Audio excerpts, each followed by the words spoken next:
This is the Trib Live High School Sports Network, the official streaming partner of the WPIAL, featuring exclusive coverage of all playoffs and championships. Stretching across 10 counties, 2,000 broadcasts a year, live and forever archived. Trib, hssn.triblive.com. The high school football tradition in Beaver County lives right here on Beaver County Radio. It is complete to John Lucas at the 30, 20, 10, 5, touchdown! Snap is good. It is down. The kick is up and good. He's got room. 10-5 touchdown! You better believe it. Today's game coverage is being brought to you by Dr. C. Timothy Lip, Beaver County Career Technology Center, the Community College of Beaver County, Electric Garage Door Sales, Falcone's Moon Township Ford, the Beaver Falls Municipal Authority, Tri-State Neuropathy, Friendly Federal Credit Union, Fry Transportation, Keystone Wellness Programs, Drug-Free Aliquippa, the law firm of Luxembourg, Garbutt, Kelly, and George, and the Lockwood Insurance Agency, among others. Now it's time to go into the broadcast booth as 2022 high school football comes your way on 99.3 FM, 1230 WBVP, Facebook Live, and the Trib Live High School Sports Network.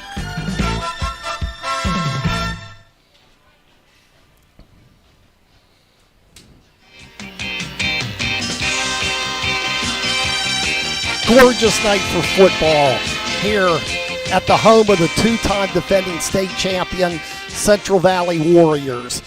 Central Valley trying to extend its county record winning streak to 29 games. And the team that stands in its way, a former conference foe until this year when Central Valley moved up to 4A, the Avonworth Antelopes, coming off a resounding 27-7 win over Grove City, a team that came into the season ranked 5th in the state in 3A. At our Beaver County Career and Technology Center pregame show just underway from Sarge Albert Stadium.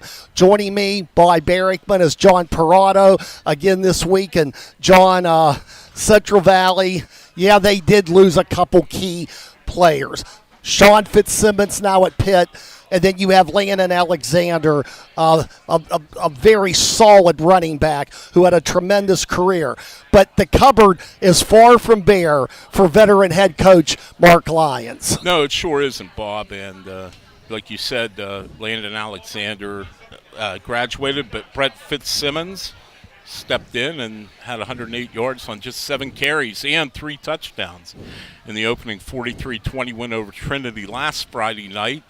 And, they have technically a new number 1 quarterback in Antoine Johnson. Matt Merritt was the starter last year, but Antoine Johnson saw a lot of action on a team that won a state championship. In fact, so much action he threw for almost 1,300 yards as his second-string quarterback, which is pretty amazing when you think about it. 19 touchdowns. That shows you how good Central Valley was last year on their way to the second state championship. They have some key players back on defense, a little more experience on defense than offense. But even with the graduation losses, Bob, Central Valley looks to be strong again this year and looks poised to have another really big year. And when you look at their roster, one guy who does get to play this year for Central Valley, Javen Thompson, who could do about everything on the football field. I'm not going to compare him exactly to the former great Robert Foster, but he kind of has a little bit of a mirror image. He can hurt you running the ball if you go jet sweep. He can hurt you on the long pass. This guy's going to go D1 somewhere, and he's legit, and he had a big part in these 2 state titles. Yeah, and he's getting a lot of interest from some of the group of 5 schools, not so much the the Power 5 yet, though that could change with a good senior year. Watching him play some last year, I'm not so sure he couldn't play at a Power 5 school. And like you said, he is reminiscent of Robert Foster. I don't know if he has quite the raw talent that Robert Foster does, but then how many guys have we ever seen in Beaver County have the raw talent that Robert Foster does? But he's a very good player, Javen Thompson. He had 3 catches for 34 yards and probably would have had more if the game wouldn't have been out of hand, and he didn't play a whole lot last Friday night against Trinity.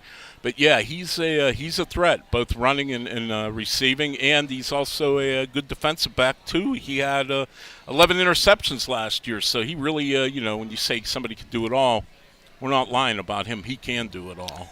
And we're being joined tonight on our Facebook Live coverage with Curtis Walsh, Matt Durzik, and tonight's game, of course, on WBVP 1230 AM and 99.3 FM, presented by St. Barnabas, and the game on WNBA. Another late start for Micah Zadian and Bruce Fry.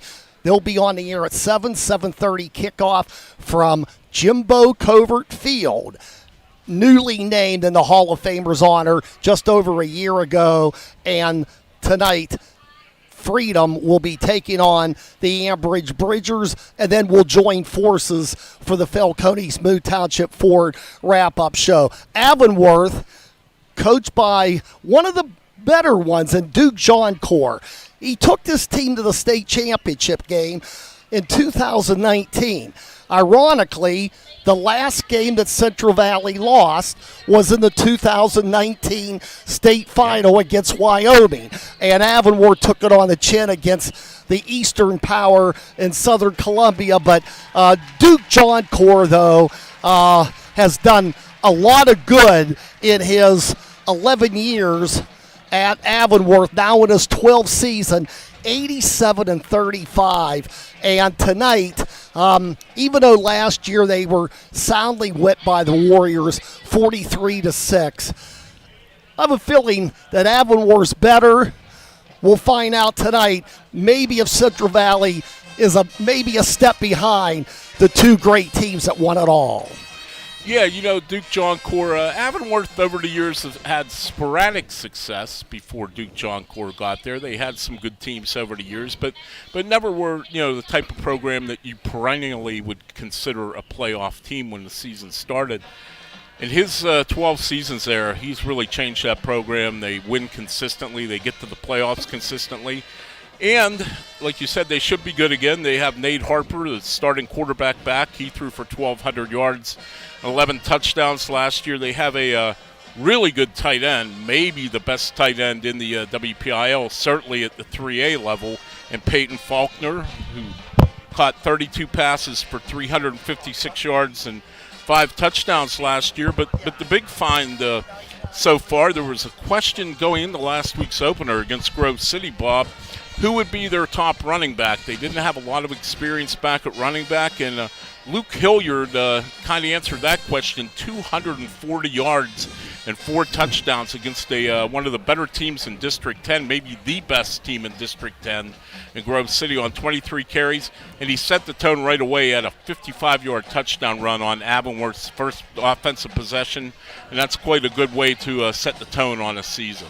Well, that's the guy that Central Valley will have to stop tonight. We're in the early stages of our Beaver County Career and Technology Center pregame show. When we come back, we'll look at some of the other games going on around the valley, including the one on WNBA, Ambridge at Freedom. We'll take this time out on Beaver County Radio and Trib Live Sports. If you're an employer, what do you look for in a prospective new hire? A proven track record is usually the #1 trait. For 45 years now, the Beaver County Career and Technology Center has been creating the workforce that has shaped Western Pennsylvania industry and service sector enterprises. It's the program with proven experience that employers know they can count on when they need to fill their workforce. Enroll your child or grandchild at the known quantity among educators and business leaders alike.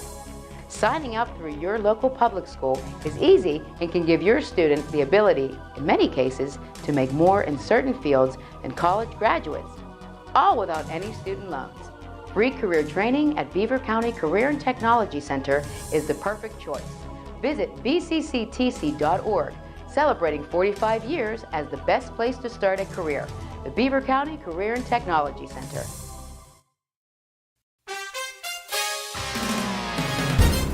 Thanks for tuning in to high school football here on Beaver County Radio, now entering our 75th year in broadcasting high school games.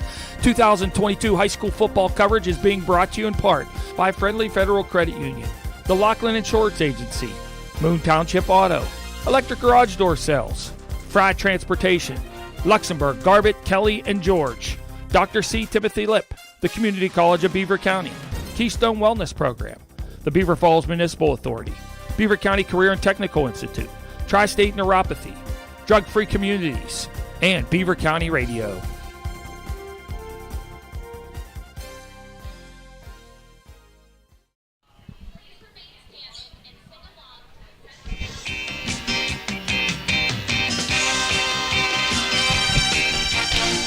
And our Beaver County Career and Technology Center pregame show continues. Former conference foes when they were in the Northwestern 6 Conference. That conference is no more. Avonworth stays in 3A, and they're competing in the Western Hills Conference.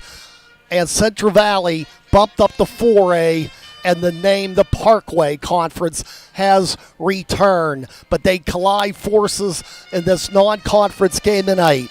Now, Ambridge at Freedom on WNBA. Freedom coming off a win over Quaker Valley. Ambridge competitive in a loss against Wheeling Central. Yeah, it was a good opener for Freedom last week, no doubt. Got off to a good start, set a good tone for the season, and you know, Ambridge getting better under Sherman McBride. Still have a ways to go. They did win a couple games last year, which was progress. Stayed in a lot of games. And, you know, as we talked about on the Coach's Corner Wednesday night, Bob, that loss to Wheeling Central Catholic at home, maybe on the surface looks like, not a very good loss for Ambridge, losing by 3 touchdowns. But Wheeling Central Catholic's been the Class A state champion in the state of West Virginia 3 of the last 5 years. So this wasn't a cream puff opener for Ambridge that maybe people not familiar with Wheeling Central Catholic would have thought. And so I don't put a whole lot of stock in that loss, but I do put stock in Freedom winning last week. I think that was a good win for them and a good way to open the season. Coverage of that game on 1460 and 95.7 FM begins at 7. Beaver trying to bounce back after a loss to Western Beaver. Beaver Falls, we saw them last week. They looked great for the first half and then kind of just held on. They didn't have to do much offensively in the second half. Nice win on the road at Blackhawk. Yeah, you're right. It was the tale of two halves. Beaver Falls looked really good in the first half, not so much in the second, but you could see the talent there, and the offense wasn't clicking. They didn't have their top receiver. Singleton had a hand injury. And the passing game was just a hair off all night for the Tigers, and they only had 39 yards passing, and we certainly know that they'll rack up a lot bigger numbers than that over the course of the season. I was really impressed with their defense. Everyone has talked about their offense, and it's justifiably so, but their defense for 3 quarters really shut Blackhawk down, and until the end, Blackhawk finally able to move the ball toward the end of the game and score a touchdown. Beaver, a tough loss, but again, you got to look at who they lost to, even though they're a 3A school and Western Beaver's a 2A school. Western Beaver's a pretty good team, and there's no shame in losing to them. And, some special teams mistakes hurt Beaver. And, that's not a real big surprise, Bob, because, now the teams most of them are only scrimmaging once instead of twice before getting into, actual games. You don't get a chance to work on special teams as much when you have limited practice like that. So a lot of times your special teams really are behind your offensive and defensive units, and I think that really is what bit Beaver in that game as much as anything. And, those are correctable errors on special teams. And I think Court Rouse, I'm sure this week a little more practice time, worked on the kicking game a little more, and I think you'll see those errors be corrected. Aliquippa officially begins defense of its 4A state title from a year ago. They're at Armstrong. Could be an interesting test for an Aliquippa game that'll technically be on the road every week this season with the renovation of Carl A. Ashman Stadium. New Brighton at Hopewell, Tony Keltori, the new coach for the Lions, our special guest at the Coach's Corner Wednesday night, looking for his first win after a lopsided loss last week at Laurel, and Hopewell, which has lost 12 straight, something has to give tonight. Yeah, that's for sure. 2 teams that are in rebuilding phase, 2 teams that really both, even though it's just the second week of the season, or technically week 1, could use a win, both teams. I think for confidence standpoint to do that, we talked to Tony Caltori, we talked to Caden Rombold on the Coach's Corner Wednesday night. they were quite upbeat considering they lost 63-7 to Laurel. I think they realized they were just overwhelmed. They just didn't play well on top of it. But the thing I do think, the reason they're still positive, they know there's a whole lot of season left, and they know what they need to do to get better, and that's half the battle right there. When you can identify the problem, then you can go about solving it. And, Hopewell took it on the chin at Southside, 40-0, and, not exactly the way Matt Weiss wanted to start his season as the coach of the Vikings. But again, I'm sure they are in the same situation New Brighton was. They know they have to get better, and hopefully they didn't get demoralized by that loss, because New Brighton didn't get demoralized by theirs, and be ready to bounce back and make it a good ball game tonight at Tony Dorsett Stadium. Blackhawk will try to rebound at Natrona Heights tonight against Highlands. Our Lady of the Sacred Heart at Rochester. They met in the WPIL semifinals last year. They're not in the same conference now. Rochester hasn't forgotten.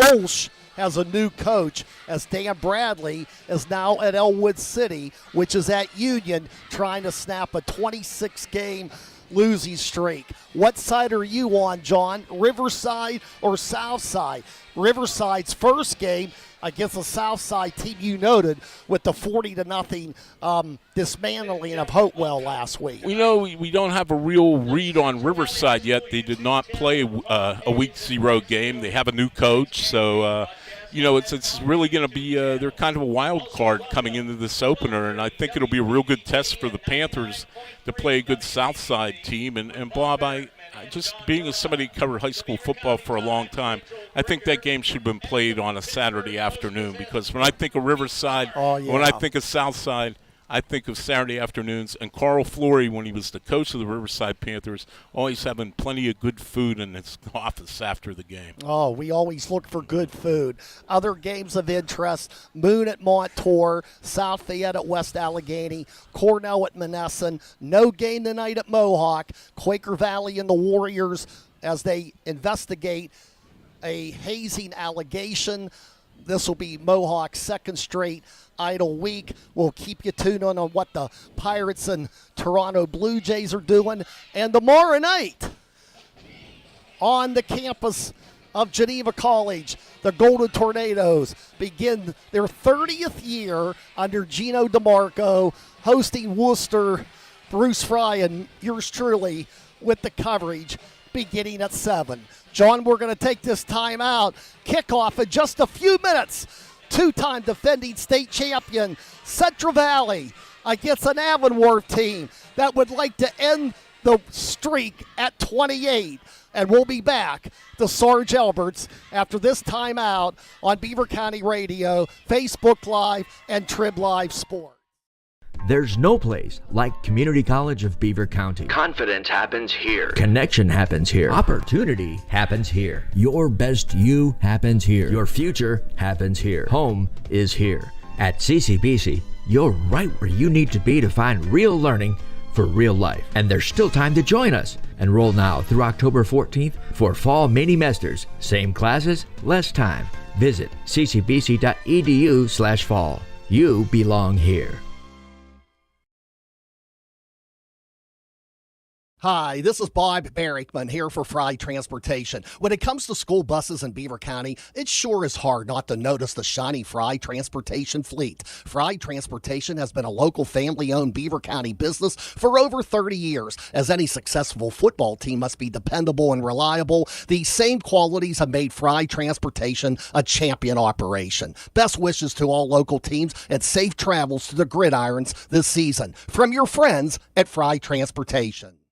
It's football season, and if you can see the Aquaman of Beaver County heading deep on a fly route to the end zone, it shouldn't surprise you. This is Jim Riggio, the Aquaman of Beaver County from the Beaver Falls Municipal Authority. Why, you ask? It's obvious. Going deep or the full distance for our customers, no matter what we are up against, is in our game plan. Now, what isn't quite so simple is getting my web feet into a pair of those cleats. This is the Aquaman from the Beaver Falls Municipal Authority. And looky here, I'm wide open that is, to doing whatever it takes to serve you. Click bfwater.net.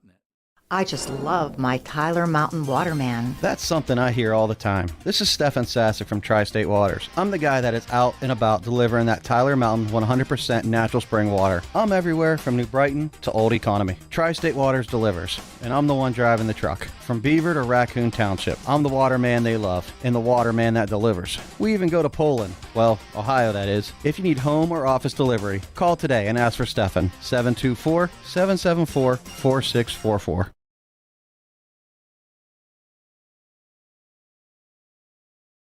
Being part of a credit union is like being part of a team where everyone plays and, more importantly, everyone wins. This is Cindy Haladio for Friendly Federal Credit Union. If you need a loan, it's game time. Visit Friendly Federal Credit Union, Baden-Neuerl-Quippa. Follow us on Facebook or Twitter or click friendlyfcu.org. Member NCUA Equal Housing Lender. Friendly Federal Credit Union. You gotta.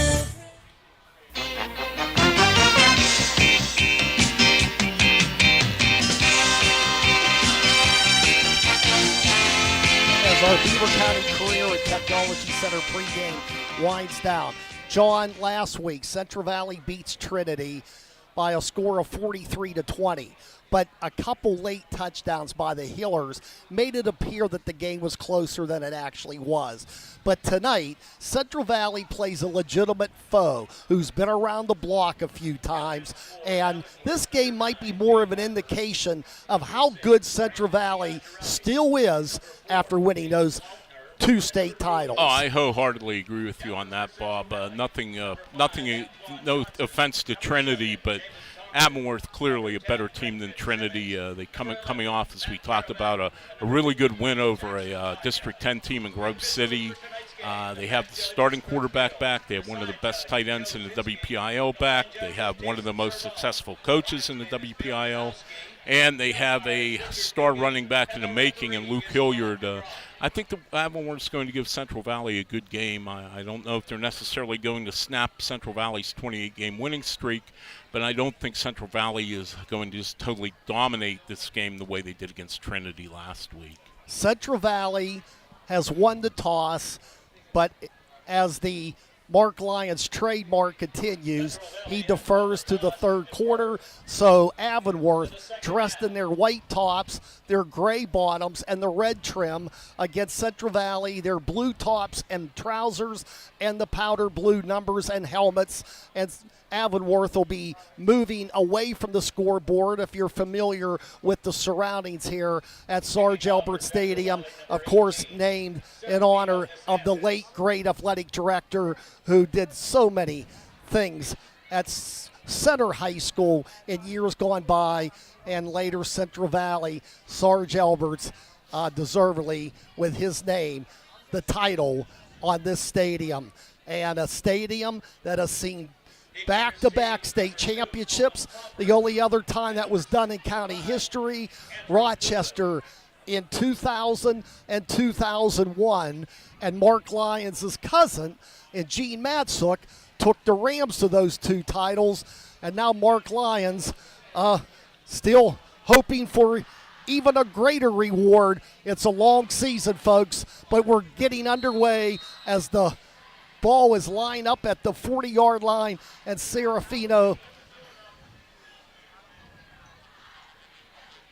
kicks it off, and the return out past the 30-yard line and almost breaking it.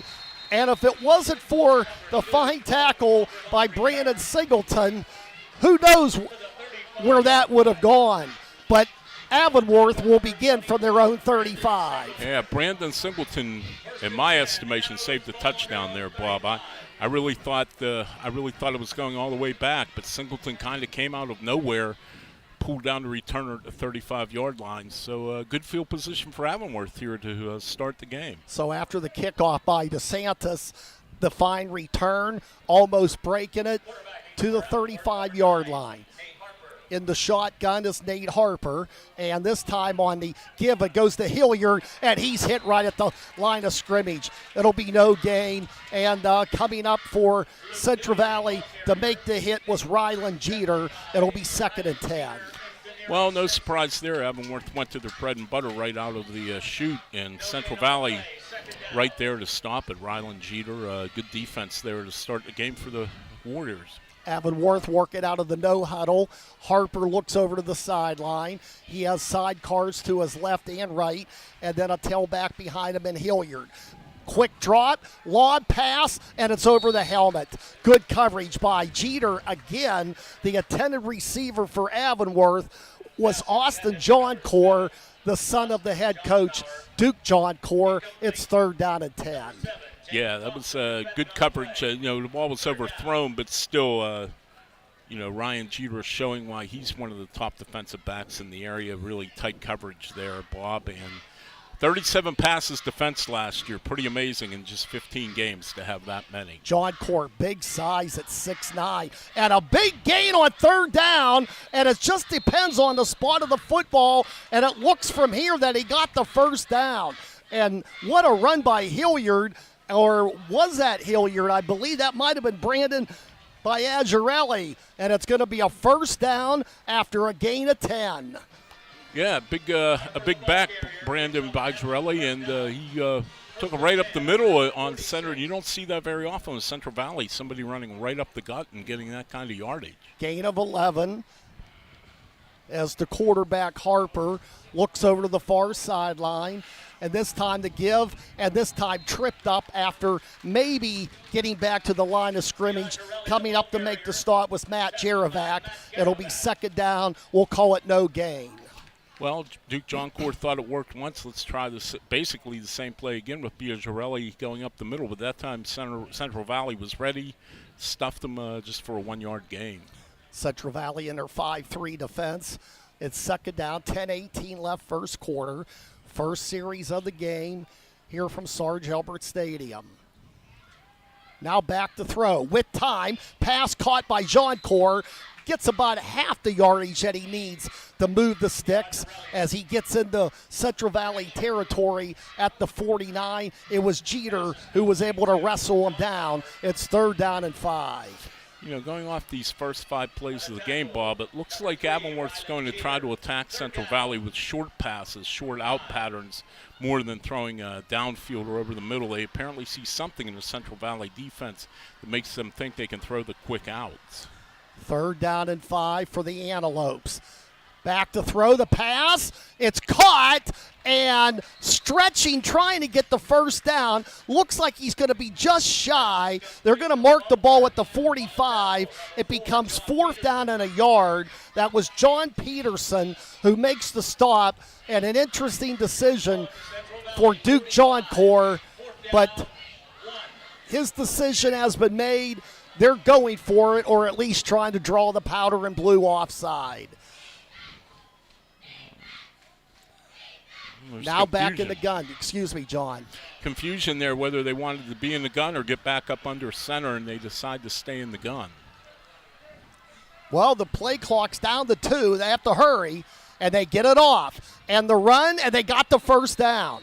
They just beat the buzzer on the play clock, and that was Biagirelli. He gets a couple to the 42-yard line, and it's a 1st down Avonworth.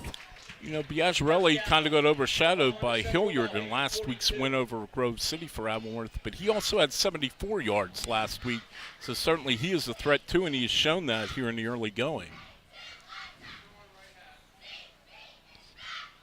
Back in the gun is Nate Harper. Harper looks. Harper's got time. His pass, and it is caught. What a catch. Hauling it in is Peyton Faulkner, the 6'4 senior, another receiver with good size, and that'll be another 1st down after a pickup of 12. Well, you can see why they like him. He's listed as a tight end, Bob, but they seem to be splitting him out as much as they're playing him on the line so far. And he has the size to certainly be a mismatch against a lot of high school cornerbacks.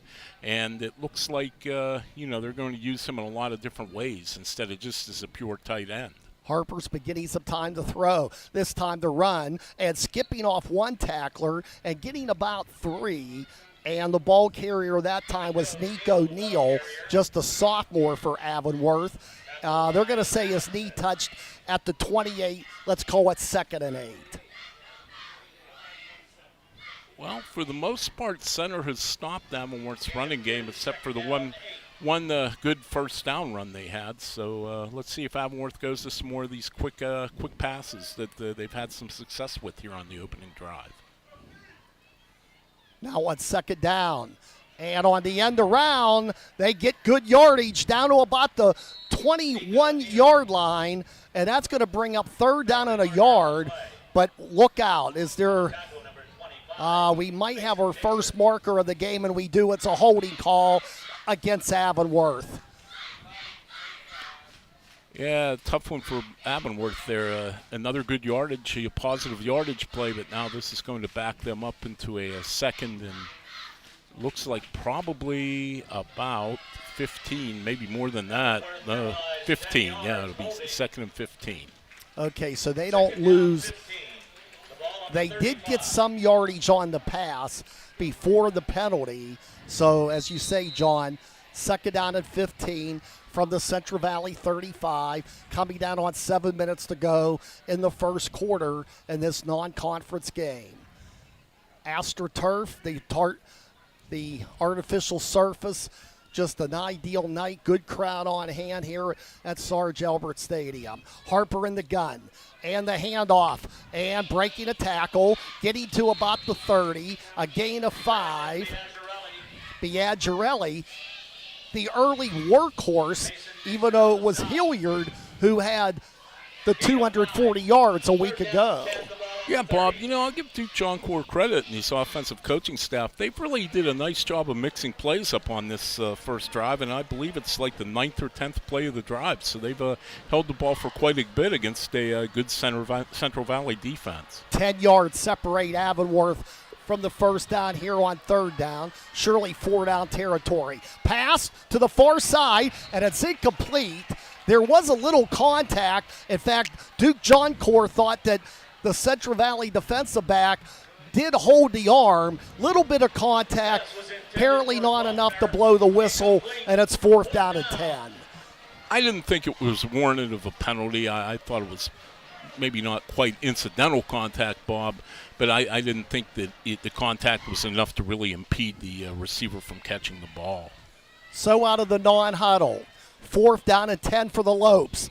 Pass on the fly. This is going to be incomplete. That's and a marker on the field.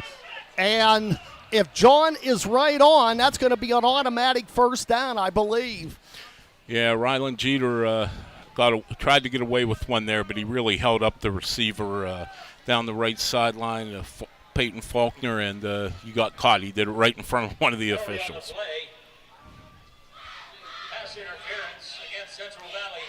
And that's going to be an interference call against Jeter.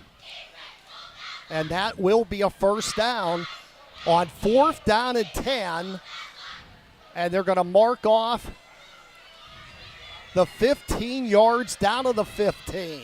That's an even bigger break for Avonworth. I thought it was a defensive hold myself more than an interference call, but the officials are right down there on the field, and they see it better than me, especially on the far side of the field. Now we have a procedure call. So the last 3 snaps have resulted in penalties, or 3 of the last 4. That'll cost Avonworth 5. That'll make it 1st down and 15 from the CV 20. You're still in the technically the week 1 here, only the 2nd week of the season, so you're going to see a number of penalties still. Teams and the run, and they're going to get about the 5 yards that they lost on the penalty, and that's Biagirelli with the call. It'll be 2nd down and 10 from the 15. Yeah, I think, Bob, what you're still going to see is a fair number of penalties. Teams still working out the kinks. They still haven't been together all that long this season. Harper, once again, breaking, serve, and looking over at the sideline. And the pass. And it is caught. And it's going to be down to around the 11. And Faulkner hauls it in. It'll be 3rd down and 6. We'll make it 3rd down and 7 as they spot it at the 12. Tell you, Faulkner is going to create mismatch problems, not just for Central Valley, but every defense Avonworth faces. It's 6'4", 230. He looks like he can run a little bit, and he's a big, strong kid. Play clock down to 11. 3rd down and 7, Avonworth. This time on 3rd down, and they get nothing. They'll lose a yard as they go to Biagirelli. And we have not seen much of Hilliard, and he is in the lineup, and we have to assume he's healthy, but it's going to be 4th down and 8, a long 8 with 4.5 to go in the quarter. Yeah, this is a little surprising coming off a 240-yard game last week on opening night to see Hilliard used pretty much as a decoy here so far, and that's what's made this drive impressive is they've done it without really now there's relying on him. movement. And Central Valley has made the mission a little easier. The right side of the line jumped early. That's going to move it 5 yards down to about the 8-yard line. So now it becomes 4th down and about 4. And Central Valley couldn't get off the field the last time on 4th down due to an interference call. We'll see what happens here. The ball is at the 9. 4 minutes left in the quarter. Avonworth has had it for 8 minutes. Now we're down to 3, and they're going to have to use a timeout, and they do. We'll take a quick 30-second break. 4th down and short for Avonworth when we come back on Beaver County Radio and Trib Live. If you're a parent that's already watched plenty of youth baseball or soccer games, you know the value of teamwork. Whether it's the team on the field or your team of family members at home, strengthening that group can pay off in many ways. Keystone Wellness Programs is offering their free Strengthening Families program in Beaver County for families of children ages 10 to 14. Learn how to increase family bonding and communications, all while having fun together. Visit KeystoneWellnessPrograms.org for details.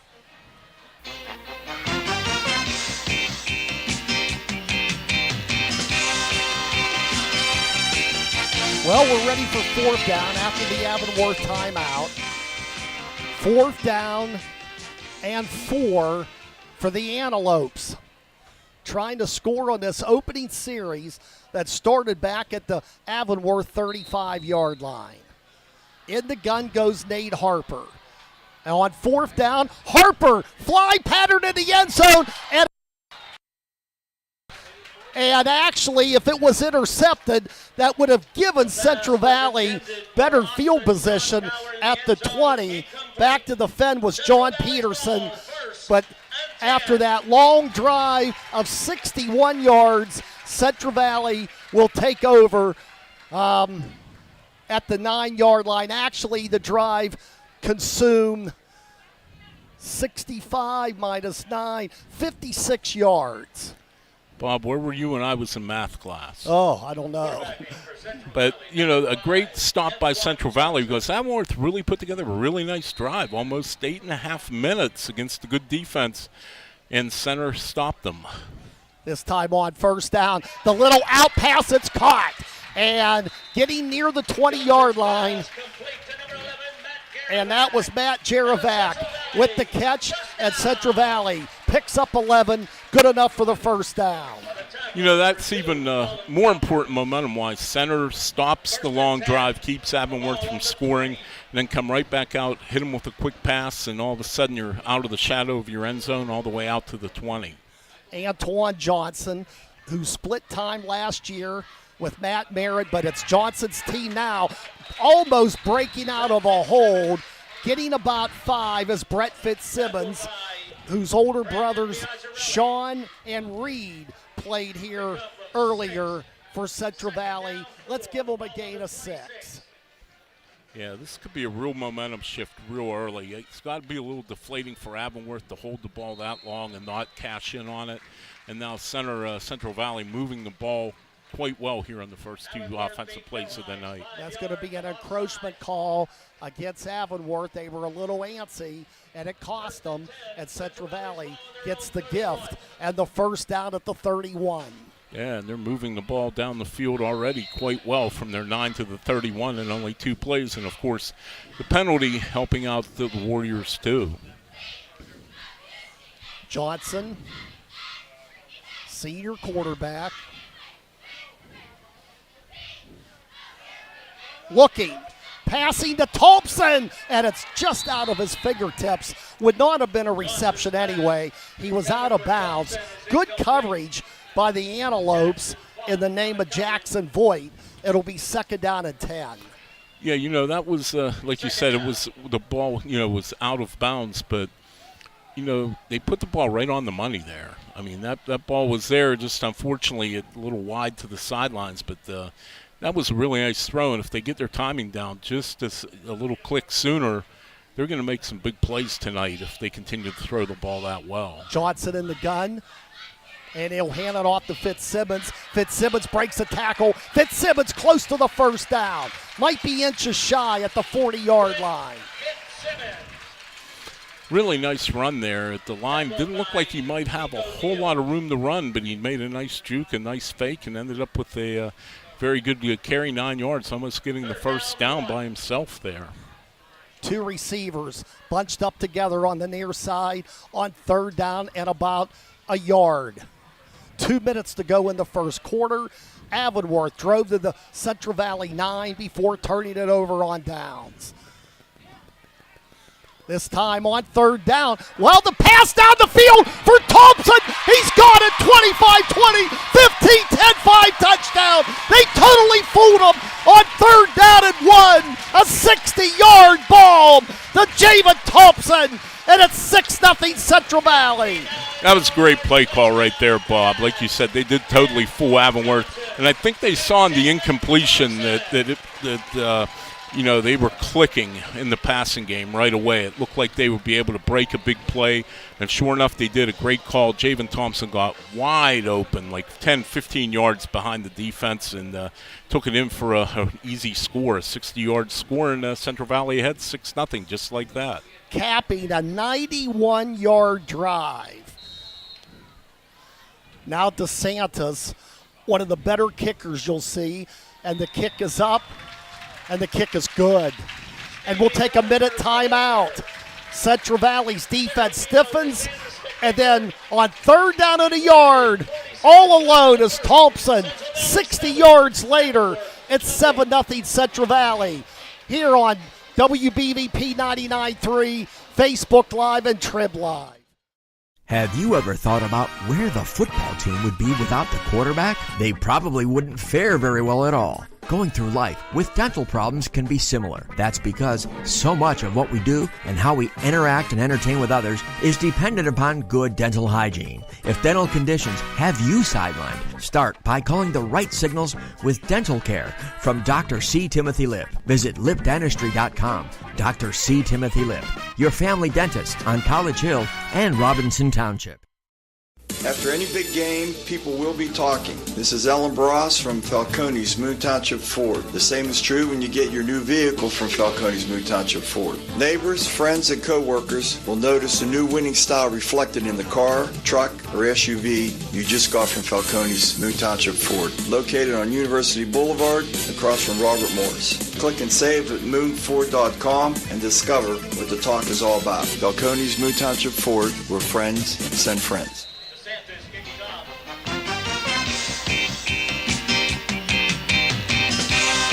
DeSantis' kick, a good one, fielded at the 2, bringing it up in the middle of the field and getting just past the 20-yard line.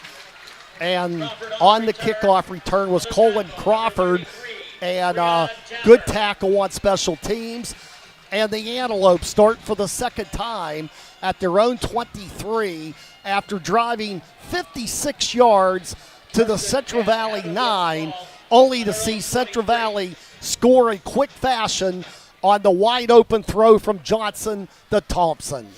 Yeah, that has to be deflating for Avonworth. They put together a good first drive, end up not getting anything out of it. Then boom, boom, boom, center goes right down the field, 91 yards and scores. And, you're on the road. You're certainly the underdog in this game. And they did everything you'd want to do to start a game. Hold the ball, keep the ball away from Central Valley's offense, and still you're already down 7-0. And that's got to be a little bitter pill to swallow for the Antelopes. Yeah, how does Avonworth handle being denied on a long drive and then the quick touchdown? We'll find out.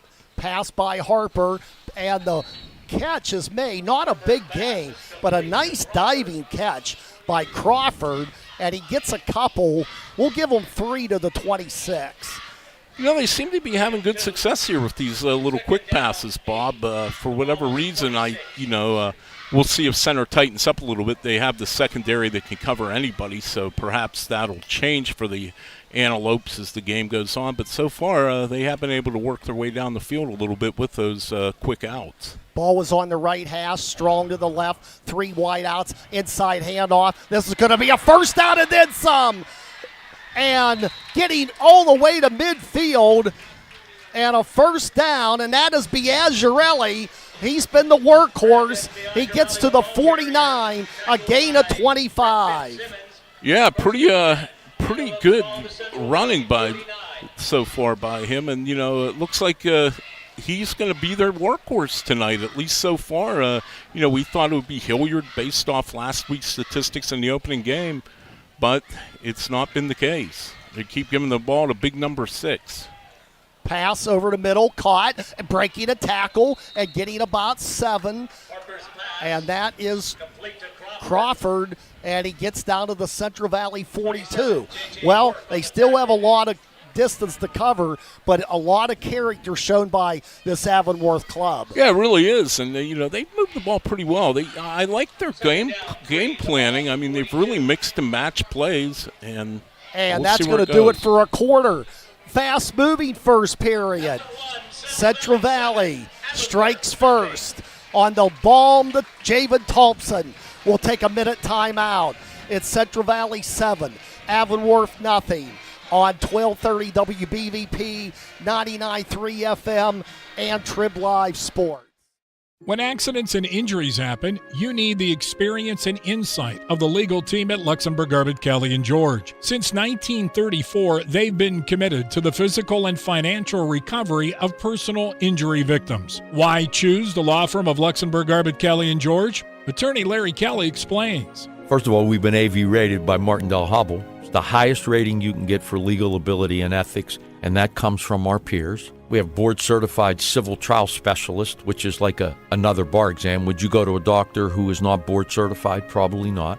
I've always said, and I tell my daughters, I have 3 daughters who are attorneys. Those in the profession know. The lawyers of LGKG have the respect of our peers, and that's all I ever cared about. For your free initial consultation, call the law firm of Luxembourg, Garbett, Kelly & George at 724-658-8535 or online at lgkg.com. Luxembourg, Garbett, Kelly & George, keeping promises for over 80 years.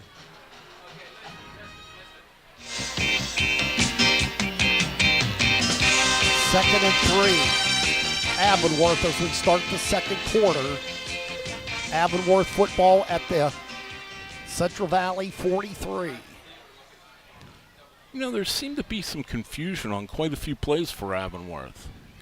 The give Biagirelli looked like he was going to be stopped for a yard loss. He was able to muster a 1.5 yard pickup. It's going to be 3rd down and about a 1.5 yard for Avonworth at the 41.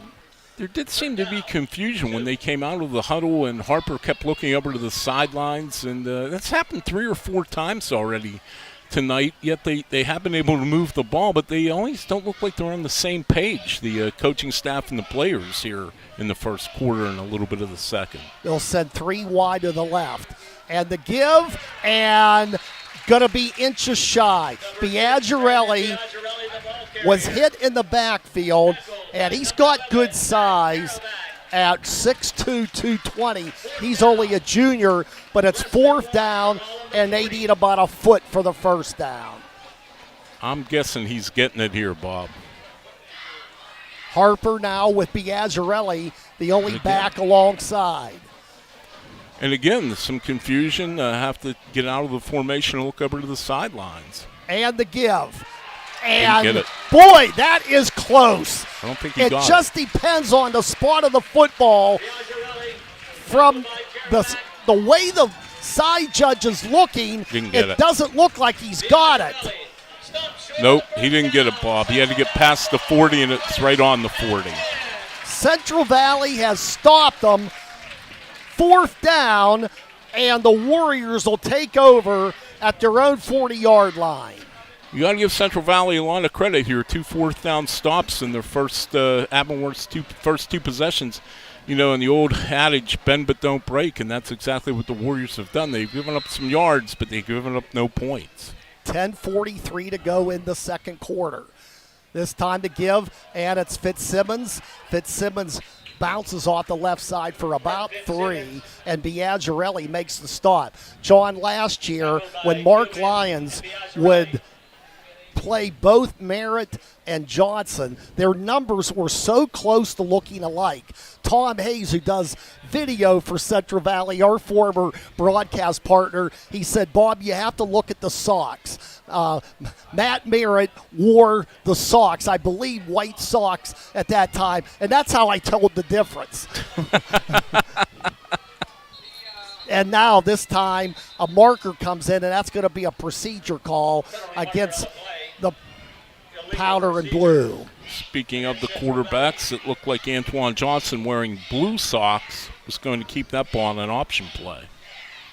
And that'll move the ball back 5.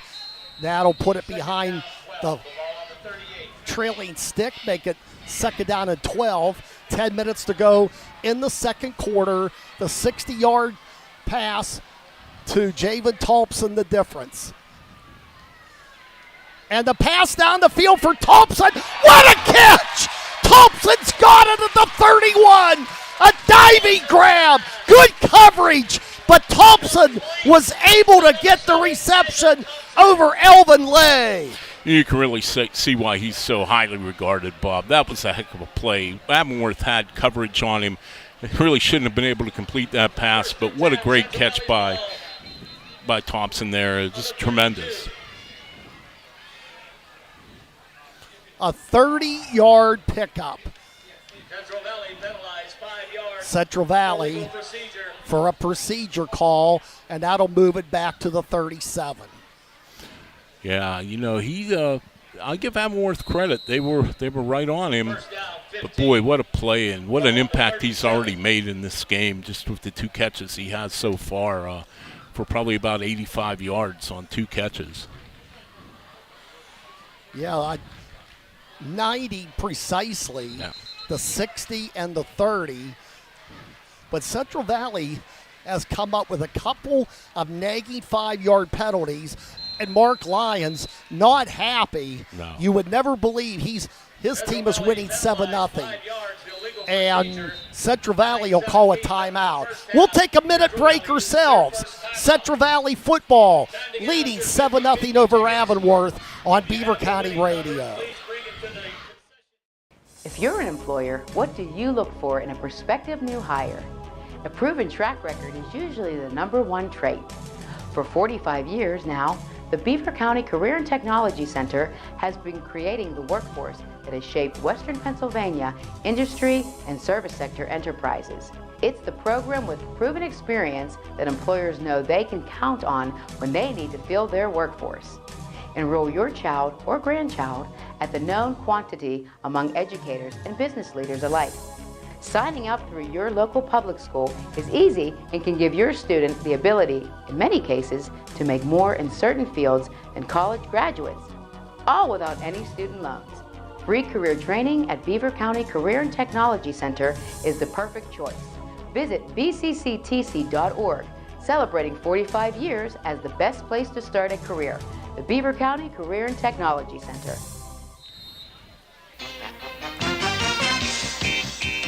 First down and 15 following the CV timeout. And the give, and there's not going to be anything there. Just getting back to the line of scrimmage is Brett Fitzsimmons. I guess we could just say Fitzsimmons. Finally, there's only one Fitzsimmons on Central Valley, and it's Brett. Yeah, that seems odd for having so many of them for so long, but this Fitzsimmons, following in his older brother's footsteps, another good football player, but unfortunately on that play, he had as much luck as I did on the 50-50 raffle, Bob, as they just called the numbers, and I didn't win. Central Valley has twins to both sides. Johnson, he'll take it off himself. He's got some room down to the 30, and that's where he's going to be flushed out of bounds. Now remember, they needed 15. He gets about 7 on the carry. It's going to be 3rd down and 9. That was a really well-designed play. It certainly caught Avonworth flat-footed there. Johnson, took off, and it was a nice run for him and good positive yardage, and it's still 3rd and long, but it's a little more manageable than it was when it was 2nd and 16. They should be kicking off at Freedom. There's going to be a lot of football at Freedom. Freedom has, I believe, 5 home games, and Aliquippa will play 3 times there this year. This time the pass, it's caught, but a nice tackle made by Andrew Cuban, and Jerovac stopped for a very short pickup. We'll call it 4th down and 7, and are they going to try to bring in? They are going to try field goal. Wow. Yes, sir. 45, 46 yards? 46-yard field goal by DeSantis. No hesitation. Snap is down. The kick is high, and the kick is good. Wow. Serafino DeSantis, as if they don't have enough weapons. He kicks a 46-yarder, and it's a 2-score lead. We'll take a minute timeout. Central Valley 10, Avonworth nothing on WBBP 99.3 and Trib Live. I just love my Tyler Mountain Waterman. That's something I hear all the time. This is Stefan Sasek from Tri-State Waters. I'm the guy that is out and about delivering that Tyler Mountain 100% natural spring water. I'm everywhere from New Brighton to Old Economy. Tri-State Waters delivers, and I'm the one driving the truck. From Beaver to Raccoon Township, I'm the waterman they love and the waterman that delivers. We even go to Poland, well, Ohio that is. If you need home or office delivery, call today and ask for Stefan, 724-774-4644. Insurance doesn't adequately describe what we sell. This is Renee from the Laughlin Insurance Agency. Sure, affordable insurance is the means that allows us to do it, but what we really provide at the Laughlin Insurance Agency is peace of mind. It's true, worrying about risk can take the fun and joy out of almost everything. We see every day how having peace of mind can lead to more enjoyment, which, last time we checked, is a fairly priceless commodity. Make life more enjoyable. Call us at 724-774-123.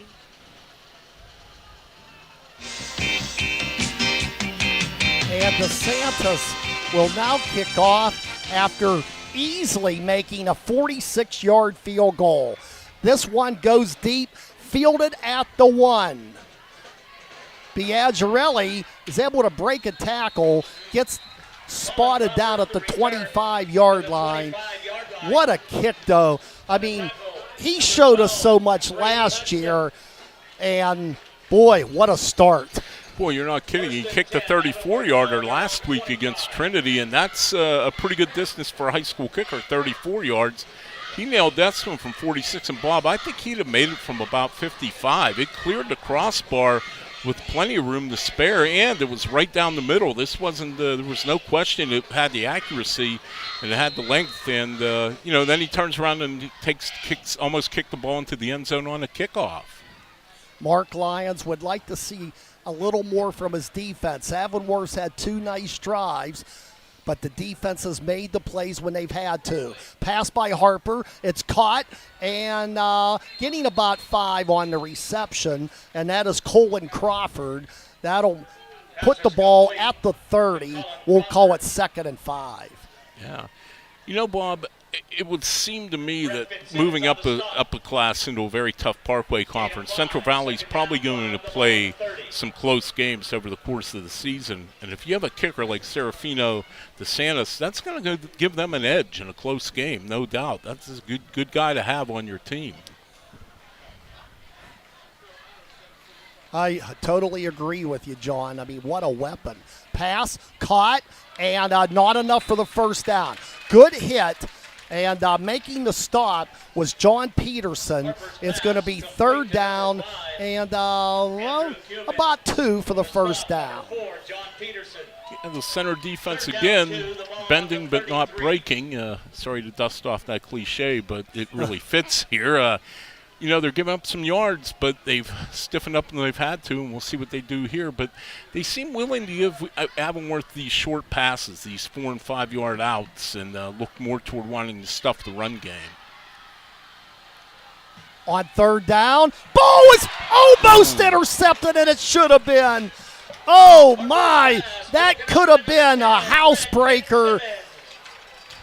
And that was Brady Hudson on the near miss, and it's going to be 4th down and 2 for the Antelopes. Oh, that was Brett Fitzsimmons. My mistake. Thank you, John. No, he almost had it, and I think he might have got a touchdown out of it, Bob. A one-on-one out there in the flat, and there was nobody between him and the end zone. Just couldn't quite hold on to it. It would have been a nice play if he were able to pick it off, but he probably would have had 6 for sure. Well, Avonworth was lined up as if they were going for it at their own 33. They call a timeout.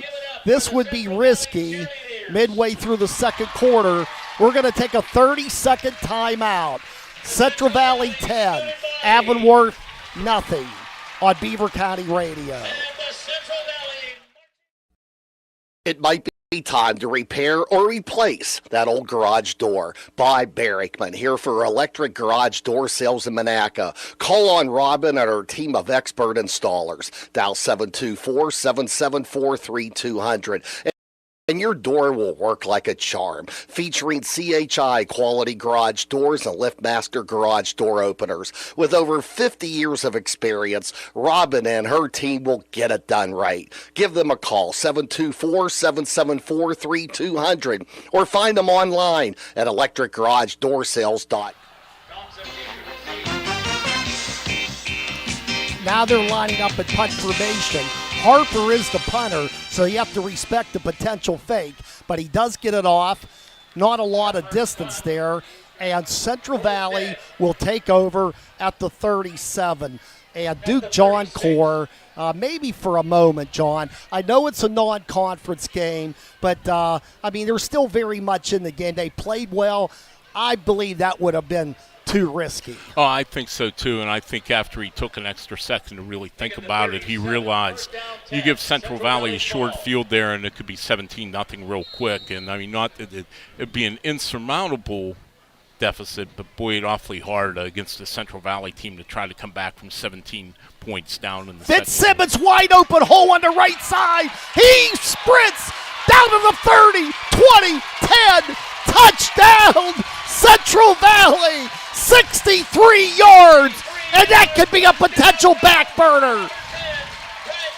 Wow, what a run. Hit the hole right off the right side and gone. Just ran right past the Avonworth defense, and Bobby almost would have had a touchdown on an interception a minute ago, but he made up for it with a even more impressive touchdown here, a 63-yarder. And you said backbreaker, and that was probably the fitting word here because Central Valley's cashed in all 3 times they've had the ball, even though Avonworth has the edge in time of possession.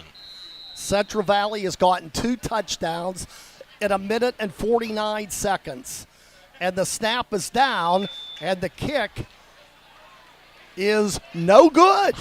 So after kicking a 46-yard field goal, DeSantos shanks it to the left, so they'll settle for a 16-0 lead. And we'll take a minute timeout from Sarge Albert Stadium in Center Township on WBVP 99.3 and Trib Live Sports. There's no place like Community College of Beaver County. Confidence happens here. Connection happens here. Opportunity happens here. Your best you happens here. Your future happens here. Home is here. At CCBC, you're right where you need to be to find real learning for real life. And there's still time to join us. Enroll now through October 14th for fall mini-mesters. Same classes, less time. Visit ccbc.edu/fall. You belong here. It's football season, and if you can see the Aquaman of Beaver County heading deep on a fly route to the end zone, it shouldn't surprise you. This is Jim Riggio, the Aquaman of Beaver County from the Beaver Falls Municipal Authority. Why, you ask? It's obvious. Going deep or the full distance for our customers, no matter what we are up against, is in our game plan. Now, what isn't quite so simple is getting my web feet into a pair of those cleats. This is the Aquaman from the Beaver Falls Municipal Authority. And looky here, I'm wide open that is, to doing whatever it takes to serve you. Click bfwater.com. The kick to the 10, the return to the 23, and a marker comes on the field, and you have to believe it's something done by Avonworth. And it's a block in the back by the Lopes, and that's going to move the ball down to near the 10-yard line. Yeah, the last thing you want for Avonworth, you've got a couple of quick scores, all of a sudden you're down 17-0, and now you push yourself back probably to about the 10, maybe even a little bit in, no, I guess just outside the 10. It's going to be the 13, but still a long way to go against this center defense to go 87 yards, especially for a team that's not really explosive. We haven't seen them try to hit a big pass play yet. They've kind of grounded out against the Warriors so far. We have one score to report. After one, no score, Blackhawk and Highlands from Natrona Heights. This time on first down and being tripped up, maybe getting a couple after the ball was placed at the 13-yard line, and they might have gotten a yard out of that. We'll give them 2. Yeah, Avonworth, it's going to be interesting here. They still have quite a bit of time, 5 minutes and 34 seconds left in the second quarter. But they've been methodical in the way they've moved the ball. They haven't had that big 30, 40-yard play. And when you fall behind 17 or 16-0 here midway through the second quarter, at some point you're going to probably have to try to hit a big play. And this time, and not much there. And Central Valley starting to catch up to that running game somewhat, John. I think that stop on 4th and 1 gave them a lot of confidence. I think it did too, and I think they've made some adjustments defensively. You can tell they've been a lot better at stopping that running game, especially a couple times Avonworth hit some runs right up the middle of the defense for 10, 12 yards, and those look like they're a thing of the past now. Those 10-yard runs have turned into 1-yard runs. 3rd down and 6 at the 17. Rolling left is Harper. Harper looks. Harper runs out of room, and he's going to be dragged out of bounds at the 15. Just could not find an open receiver, and they're going to have to punt from deep in their own territory. Yeah, the center defense, the Central Valley defense, Bob, I'm sorry. I'm so used to center here for a million years. But the Central Valley defense really stiffening now, and I know you said about bend but not break. Well, they've kind of quit bending now, and they certainly aren't breaking. Well, Harper is back the punt. And the kick away from Thompson. He's going to let it roll. Doesn't take much of a roll. And Central Valley is going to start from their own 49-yard line with a 16-0 lead. Big run, one play after the punt. Probably John Core wishes he would have gone for it now because Brett Fitzsimmons exploded for 63 yards. We have already seen a 60-yard catch and a score by Javen Thompson and a 46-yard field goal by DeSantis. Yeah, a lot of big plays for the Warriors here, and now they have a relatively short field at their own 48, only 52 yards away from the end zone. Low snap in the gun. Johnson looks, pass down the field, diving catch by Thompson. How he came up with that one, and a marker is on the field as well. That was even better than his last catch, which was a tremendous diving catch. That was a really tough catch to make going to his right, and somehow he got it right before it hit the artificial turf here. Well, Thompson had that game-breaking ability in the past, but I think he kind of deferred to Landon Alexander. He was the key player in that offense, but now you could just sense that this might be Thompson's team, with a nice compliment at Brett Fitzsimmons and Johnson, of course. Yeah, you can really see he's spreading his wings here in the early part of the season. He's become the playmaker now on this team, him and Fitzsimmons. Penalty decline, 23 yards on the catch by Thompson. This time, pass down the field, Thompson, yes!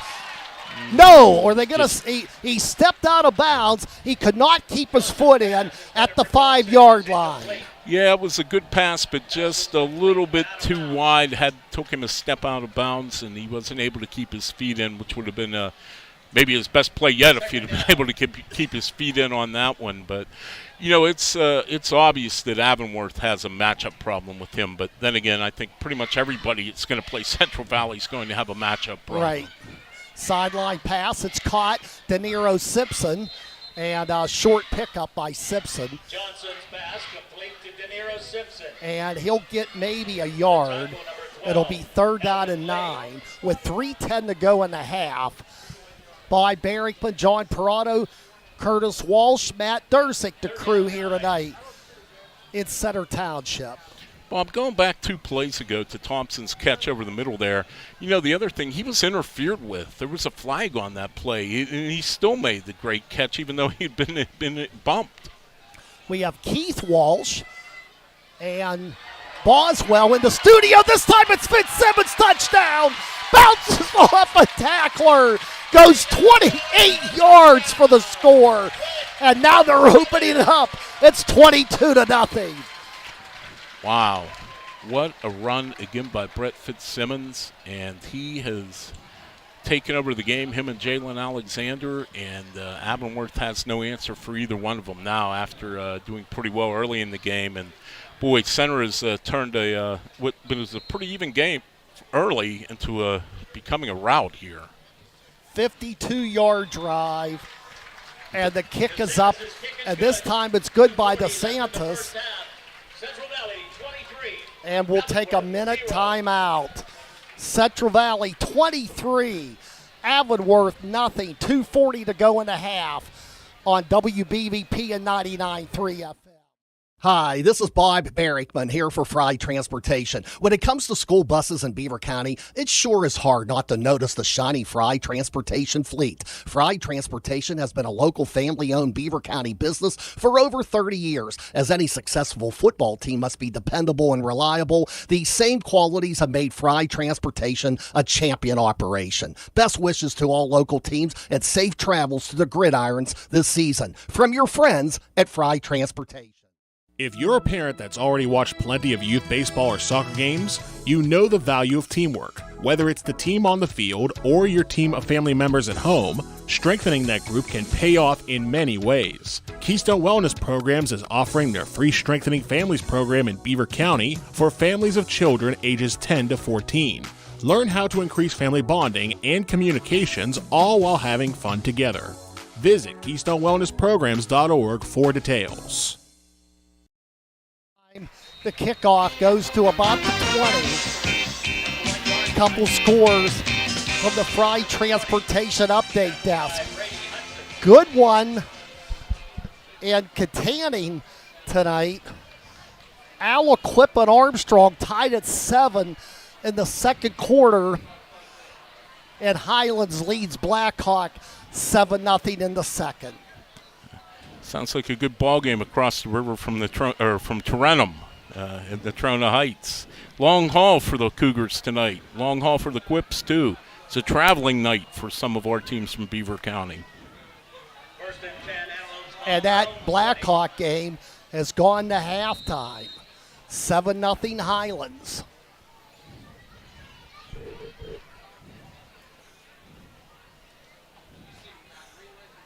Central Valley has scored on all 4 of its possessions. even though it seems like Avonworth's offense might be more effective, if you could believe that.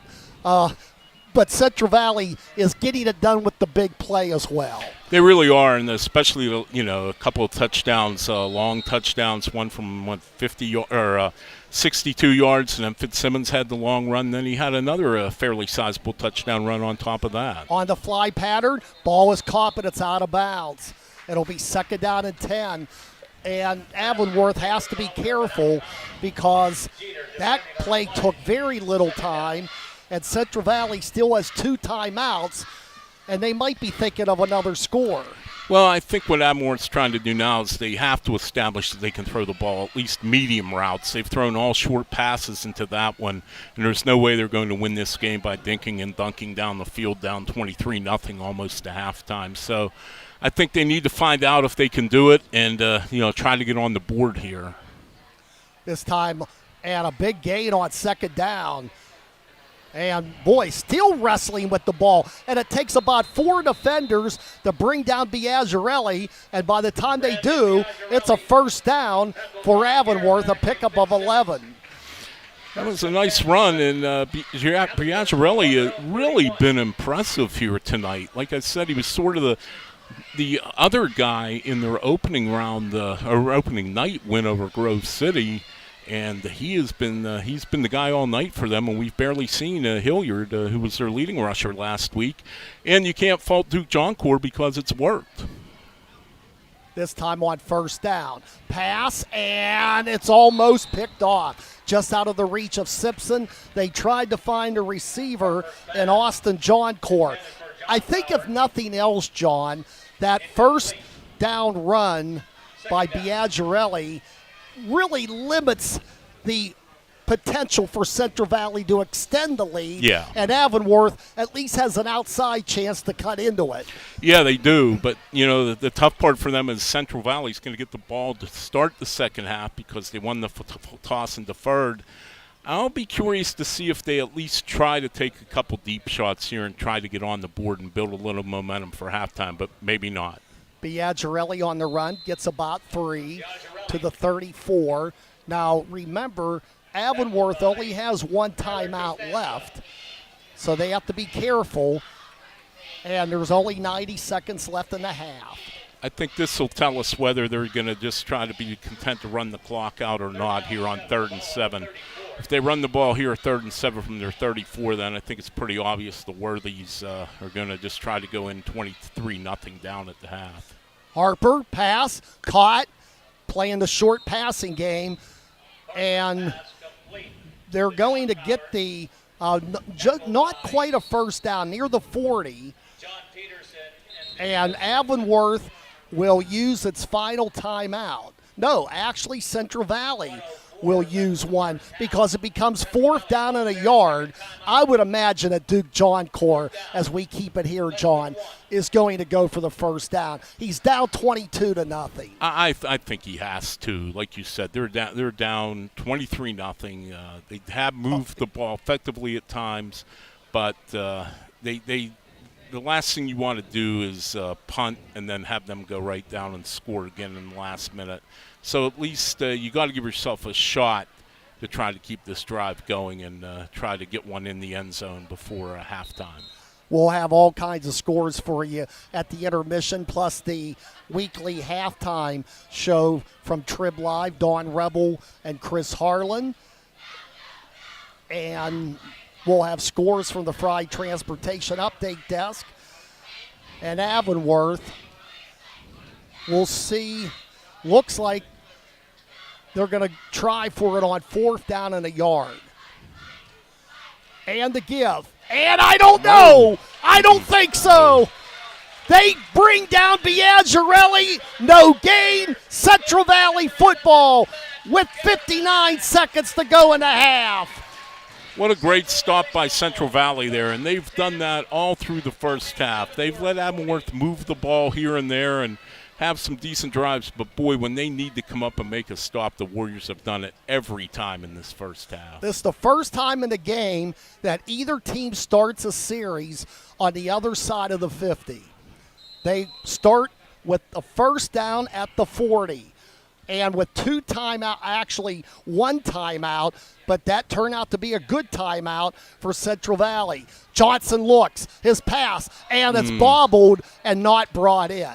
Even if it was, it looked like Simpson was not going to be able to get his foot in bounds.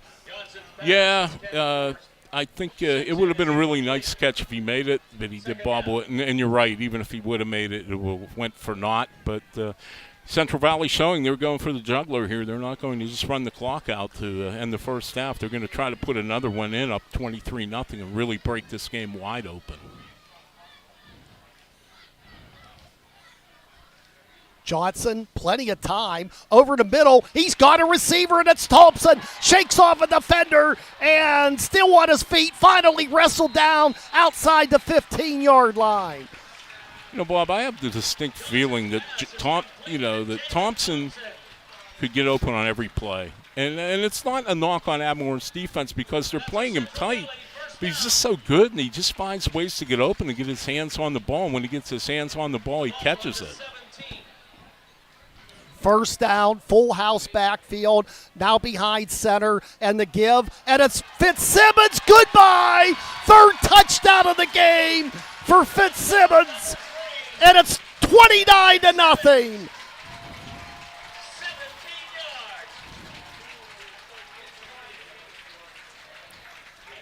17-yard run, and in a game that started out interesting, has turned into a decisive lead for Central Valley with a half a minute to go in the half. You know, Bob, if you'd have said this midway through the first quarter, it's going to be 30 here on the extra point, on DeSantis' extra point. If you'd have told me not long ago that this score is going to be 30-0 at the halftime, I wouldn't have believed you. I thought, Avonworth moved the ball pretty well. I thought they were going to stay in the game with Central Valley, and it's not like they've been terrible. Central Valley's just been tremendous every time they have the ball. John, they have scored on all 5 possessions, 4 touchdowns and a field goal. And, folks, for those listening in, if you have followed this game from beginning to end, we're not just trying to be kind to Avonworth. They were very competitive, but maybe that one stop on 4th down and a yard, and it just seems like maybe some of the intensity has disappeared because Central Valley has recorded a couple big plays with little resistance. Oh, I think there's no doubt when you keep moving the ball fairly well like they did on their first few possessions and you keep ending up getting the 0 on the scoreboard out of it, I think it does wear you down mentally as well as physically after a while. And this has all the look of a running clock game in the second half now with the score 30-0 with 29 seconds left in the second quarter. Well, if Central Valley scores another touchdown unanswered, it will be a moving clock in the second half or whenever that 35-plus lead would take place. At the 5. And that is Crawford just shy of the 25. 22 seconds to go in the half. Avonworth could stop it once. But, John, I know it's early in the season, but I think it's safe to say that Central Valley will at least be a force in 4A. Oh, I think there's little doubt watching the first half of this game tonight. I know it's a step up in competition, but they have the players, they have the coaching staff, and that they can definitely more than just compete in 4A. I think they certainly can thrive, and I think they're a legitimate threat to win the Parkway Conference, or certainly, could come down to them and Aliquippa the last night of the season.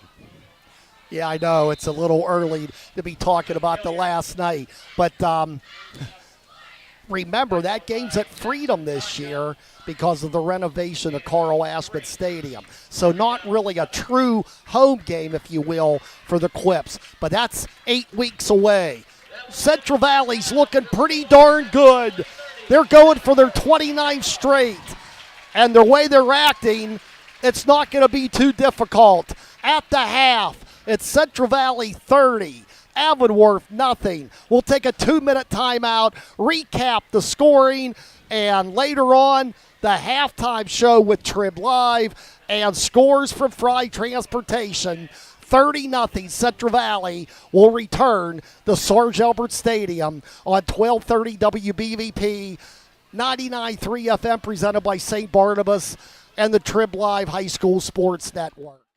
When accidents and injuries happen, you need the experience and insight of the legal team at Luxembourg, Garbett, Kelly & George. Since 1934, they've been committed to the physical and financial recovery of personal injury victims. Why choose the law firm of Luxembourg, Garbett, Kelly & George? Attorney Larry Kelly explains. First of all, we've been AV rated by Martindale Hubbell. It's the highest rating you can get for legal ability and ethics, and that comes from our peers. We have board-certified civil trial specialist, which is like another bar exam. Would you go to a doctor who is not board-certified? Probably not. I've always said, and I tell my daughters, I have 3 daughters who are attorneys. Those in the profession know. The lawyers of LGKG have the respect of our peers, and that's all I ever cared about. For your free initial consultation, call the law firm of Luxembourg, Garbett, Kelly & George at 724-658-8535 or online at lgkg.com. Luxembourg, Garbett, Kelly & George, keeping promises for over 80 years. If you're a parent that's already watched plenty of youth baseball or soccer games, you know the value of teamwork. Whether it's the team on the field or your team of family members at home, strengthening that group can pay off in many ways. Keystone Wellness Programs is offering their free Strengthening Families program in Beaver County for families of children ages 10 to 14. Learn how to increase family bonding and communications, all while having fun together. Visit KeystoneWellnessPrograms.org for details. It might be time to repair or replace that old garage door. By Barrickman, here for electric garage door sales in Monaca. Call on Robin and her team of expert installers. Dial 724-774-3200, and your door will work like a charm. Featuring CHI quality garage doors and LiftMaster garage door openers. With over 50 years of experience, Robin and her team will get it done right. Give them a call, 724-774-3200, or find them online at electricgarageDoorsales.com.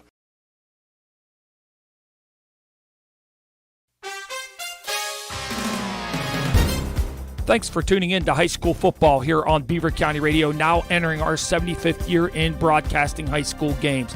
2022 high school football coverage is being brought to you in part by Friendly Federal Credit Union, the Laughlin Insurance Agency, Moon Township Auto, Electric Garage Door Sales, Fry Transportation, Luxembourg, Garbett, Kelly & George, Dr. C. Timothy Lip, the Community College of Beaver County, Keystone Wellness Program, the Beaver Falls Municipal Authority, Beaver County Career and Technical Institute, Tri-State Neuropathy, Drug-Free Communities, and Beaver County Radio.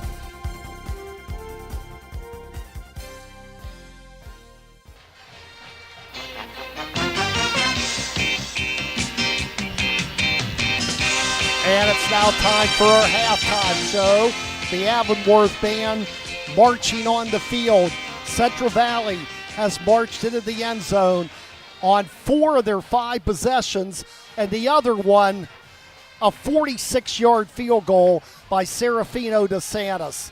Let's recap the scoring of this 30-0 Central Valley lead.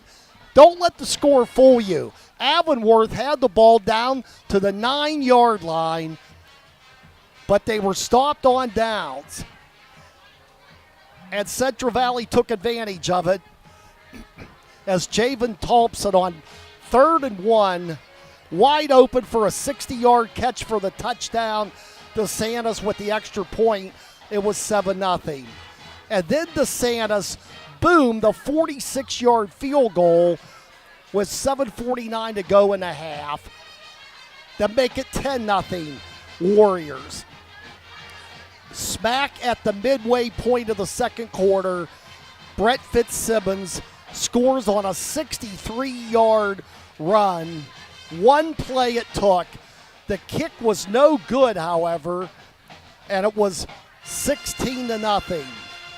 Then Fitzsimmons gets loose on a 28-yard touchdown run with 2:40 to go in the half. And the extra point was good. It was 23-0. And then Fitzsimmons gets the hat trick. A 17-yard run, capping a 60-yard drive. The extra point, good. 30-0. Avonworth moved the ball very well on their first two possessions, but they had a 4th and 1 at the 40 of their own, and they were denied, and Central Valley took advantage of it. That's where we stand. We'll have scores coming up later in our halftime show from the Fry Transportation Update Desk. But at this point, we're going to take a minute timeout, and then our producer, Keith Walsh, will slide right into the halftime show with Dawn Rebel and Chris Harlan from Trib Live. It's 30-0 Central Valley leading Avonworth here on WBVP 99.3, Trib Live, and we're on Facebook tonight as well. Have you ever thought about where the football team would be without the quarterback? They probably wouldn't fare very well at all. Going through life with dental problems can be similar. That's because so much of what we do and how we interact and entertain with others is dependent upon good dental hygiene. If dental conditions have you sidelined, start by calling the right signals with dental care from Dr. C. Timothy Lip. Visit lipdentistry.com. Dr. C. Timothy Lip, your family dentist on College Hill and Robinson Township. After any big game, people will be talking. This is Ellen Bross from Falcone's Moon Township Ford. The same is true when you get your new vehicle from Falcone's Moon Township Ford. Neighbors, friends, and co-workers will notice the new winning style reflected in the car, truck, or SUV you just got from Falcone's Moon Township Ford. Located on University Boulevard, across from Robert Morris. Click and save at moonford.com and discover what the talk is all about. Falcone's Moon Township Ford, where friends send friends. Halftime show week 1 edition on the Trib Live High School Sports Network. Don Rebel, Chris Harlan of the Trib Live High School Sports Network, TTM family member, kind enough to join us. It's a tradition, right? We've been doing this a long time. For those listeners who have been with us, we thank you. And we continue with the first couple weeks of the season. Okay, who are some of the players to watch? We'll do that next week. This week, teams to watch here in the 2022 season. We're going to start in Class A. Interesting start, Chris, I thought, in week 0, where a lot of the teams that, I think will maybe be there in the end and, with high expectations, came up on the short end of the stick in week 0. Doesn't mean much, but nonetheless, again, this has the most amount of teams, Class A, so maybe makes things a little more interesting. Yep, no doubt. And I think you can't talk about Class A without talking about Clairton, first off. A team that won 10 titles in a 14-year span, and recently is 2019. Talking to Wayne Wade, their coach this year, he feels like people have kind of forgotten about the Bears a little bit. It's been a few years since they won a title. People start thinking about other guys out there, and he said, hey, don't forget about the Bears. They've got a really good group of freshmen and sophomores coming into this program. They're going to be good this year. They're going to be good for the next couple of years. So don't forget about Clairton. If you have, it's probably wishful thinking by some of their opponents, hoping that they're not there at the end, but don't count Clairton out. But the team that's trying to be the new big dog in Class A is Bishop Canevin, defending champs. Rich Johnson, you look at what he's done with that program in a short time. Before he took over a couple years ago, they were 1-9. Last year, they win the championship. So, this is a team that brings a lot back, and they're going to try to be a program in single A. But I think, again, they're in that conference with Clairton. They lost to Clairton last year. I think somewhere along the line, they're going to have to show they can beat Clairton. It's going to be a big win for them, because you look since 2010, I think they were like 0-6 against Clairton in the last 10 or 12 years. So that's going to be a big one when they play this year. But those are the two teams. I think you also got a few others: Olsh, Leechburg, Cornell. Definitely teams to talk about in single A. Yeah, and again, both those teams that you sort of featured there will be were on the short end of the stick. Bishop Canevin and Clairton losing in week 0. Let's move up to Class 2A now, where 1 week under the belt. And again, I think the teams that with some expectations got off to good starts. This is the classification to me. It could be the deepest in the WPIL. When you look at, 6 years ago, the sport expanded to 6 classifications. And that, I think, benefited 2A maybe more than any other classification in the WPIL. Really made some good competition there. And if you look at the last 5 years, there's been a different winner in 2A every year. 5 winners in 5 years. If you're looking to make that 6 for 6, maybe a Stowe Rocks team. I think that'd be a team to look at this year. They've got a new head coach, but bring back a whole lot of talent from last year's team. A number of Division I guys, big-time offense.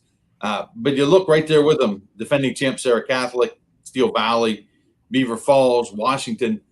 I think when you look at 2A, there's a good group of guys. And I don't know if you could pick one of those teams necessarily as a preseason favorite, because you can make a case for any of those 5.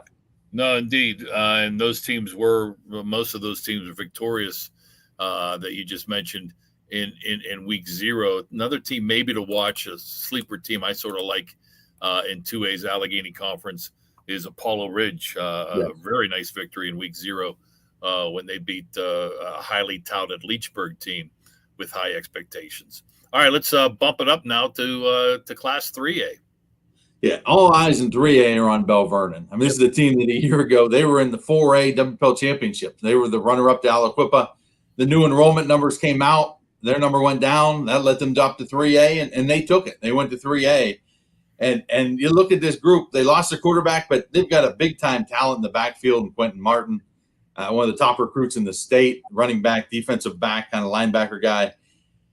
With that talent, I mean, they're head and shoulders right now, the clear favorite in 3A, probably the favorite in the state. And that's, but there's going to be a lot of expectations. When you make that move, when you go from 4A to 5, down to 3A, you better win, or people are going to be looking at you. The teams are going to try to give them a run. Avonworth is back. They're always a good competitive team. Elizabeth Ford and a Freeport team. Teams that you're going to see there in the playoffs and trying to make a run this year. With an opening with no Central Valley now in 3A, that leaves that door open. Real quick, Chris, I mean, we've seen the last couple of years Central Valley just totally dominate this classification. Yeah. And if it plays out, we could see it again with Bell Vernon. Good or bad? Bad for everybody else in that classification. Good for Bell Vernon. Yeah, I guess. You mentioned Central Valley moving up to 4A has made for a vicious Parkway Conference where you have defending district state champion Central Valley 3A, defending 4A state and district champion Aliquippa, plus your standard powers of Montour, Newcastle, an up and coming Ambridge team, and West Allegheny comes down from 5A. They got off to a good start in week 0. Yeah, Parkway definitely will live up to its reputation this year of being a tough conference, maybe the toughest in the WPIL. You look at Aliquippa, in Central Valley now, 2 defending state champs in the same conference. That's pretty amazing. I don't know if that's ever happened to have 2 defending state championships have to play each other in a regular season like that. But Aliquippa, I think the one thing you can't forget about them, and their coach Mike Warfield won't let you forget about them, is that they're a single A team playing up 3 classifications to 4A and beating up on people. And he still says, hey, it's not fair. We shouldn't have to play 4A. But the other thing he hasn't done is make excuses. I mean, they go out and they win. And so keep your eyes on Aliquippa again. They're back. They're going to try to win another WPL title, another state title this year in a tough 4A with some familiar names. Thomas Jefferson, McKeesport. You've got Central Valley. We mentioned North Catholic, also a 3A team that has now moved up to 4A. So 4A is tough. I mean, there's a good 4, 5, 6 teams there at the top who are all going to be in the discussion down the road. And don't overlook Mars. I mean, that's a Mars team that struggled last year. New coach and Eric Kasparovich. They got off to a good start with a big win over Montour last week. It's interesting. I think we thought it would take a year or 2 to get them going, but they're winning game 1. We'll see what Mars can do. Yeah, it may turn out 4A is the deepest. We're so used to 5A being quote unquote the deepest classification. 4A Parkway Conference. We're going to talk a lot about it, but those other 2 conferences aren't a skip in the park either. Some quality teams up and down. Let's move up to Class 5A, a smaller Class 5A than what we're used to, but still maybe a little more top heavy in 5A than balanced as we've seen over the years. Yeah. If you look since WPL expanded 6 classifications, no 5A champion has repeated. I think there's always been that little bit of parity there where nobody gets to go back to back. Penn Trafford's trying to do that this year. I mean, you look at them, they won WPL and PWA titles last year. They bring back a good offensive line. They also have a Temple recruit in Conlon Green, who you very nicely wrote this week about Penn Trafford going green. And they've got Conlon Green, who was a tight end, defensive end. They moved him to quarterback, and he threw for more than 300 yards last week. So nice start for Penn Trafford. But the teams are going to be there. Gateway, again, in that same conference is going to be challenging. And you got Penn Hills and Pine Richland, both with new coaches, but they're going to be in the mix. And you look at, I think, an Upper St. Clair team down in the Allegheny 6, a team that has a lot of guys back. They're going to be right there. Mike Junko's team will be in contention as well. All right.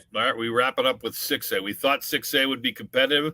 We didn't see anything in week 0 that tells us otherwise. It looks like it is going to be a pretty good fight of the 5 teams for 4 playoff spots. Yeah, I can tell you who the 5 best teams in 6A are right now. That's a pretty easy one. With only 5 teams. Your top 5 is made easy, isn't it? In some order, yes, every week.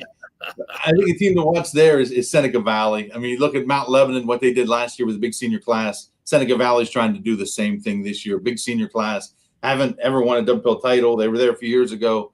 That's where they're trying to see that magic of a senior class, some Division I guys, see if they can capture that and win a title this year. Some of the teams to watch next week, players to watch. Enjoy the second half of the game you're listening to. For Chris Harlan, I'm Don Rebel here on the Trib Live High School Sports Network.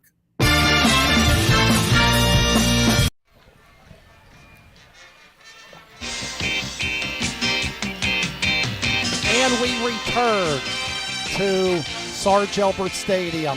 We have all kinds of scores coming up. We're going to take a 1-minute timeout. When we come back, scores from the Fry Transportation Update Desk. Some interesting games going on. We'll get to them right here. It's Central Valley 30, Avonworth nothing. Now this timeout on Beaver County Radio and Trib Live Sports.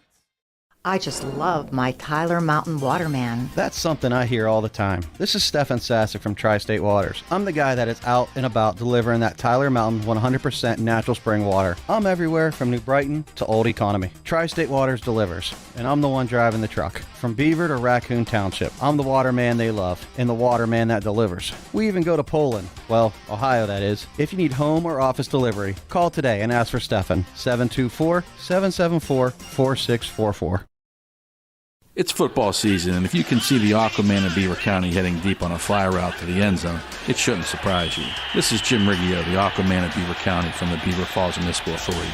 Why, you ask? It's obvious. Going deep or the full distance for our customers, no matter what we are up against, is in our game plan. Now, what isn't quite so simple is getting my web feet into a pair of those cleats. This is the Aquaman from the Beaver Falls Municipal Authority. And looky here, I'm wide open that is, to doing whatever it takes to serve you. Click BF Water.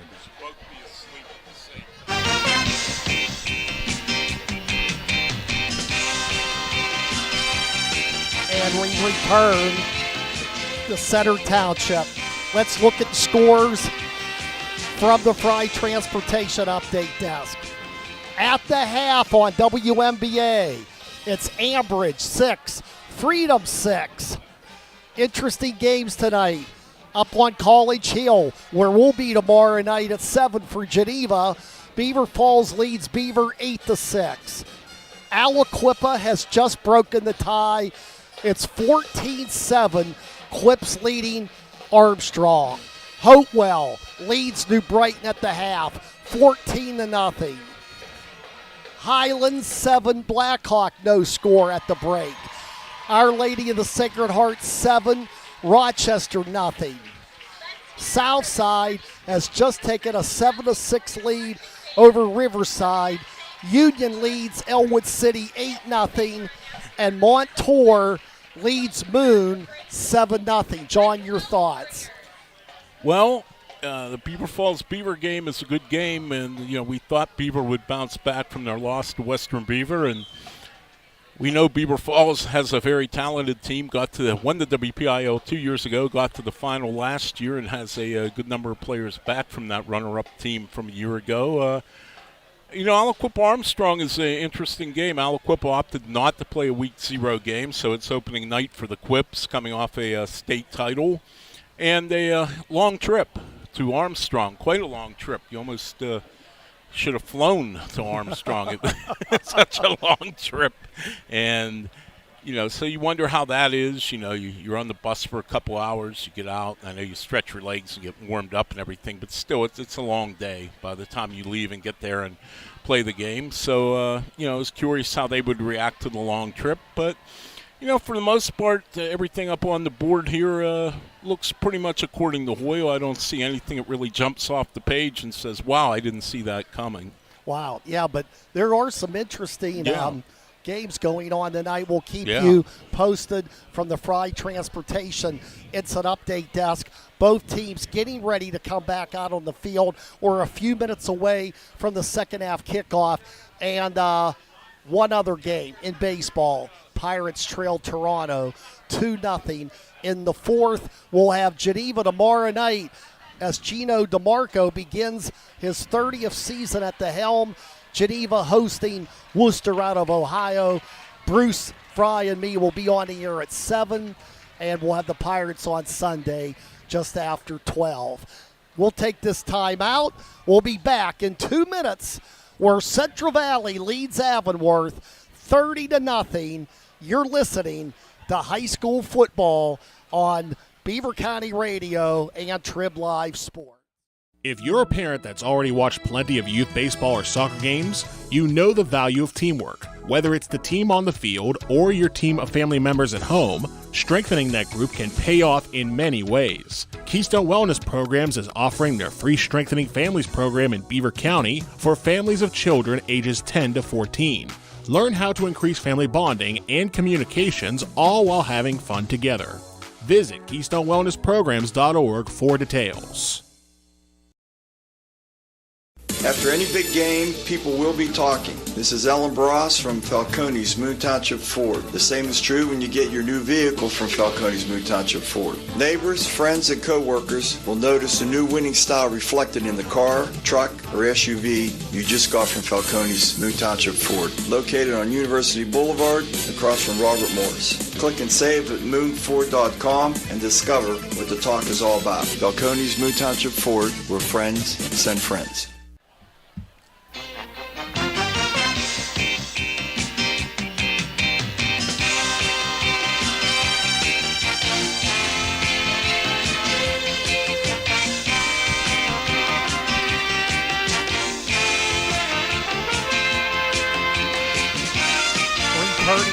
Sarge Elmer Stadium. Don, Central Valley scored on all 5 of their first half possessions.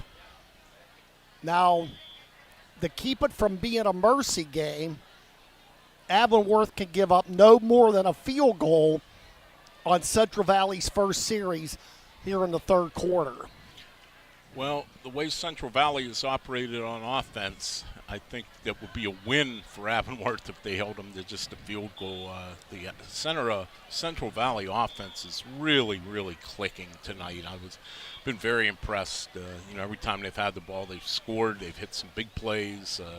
They've ran the ball well. They've thrown the ball well. They've really done everything against a good Avonworth team, an Avonworth team that's going to win its share of games in 3A this year.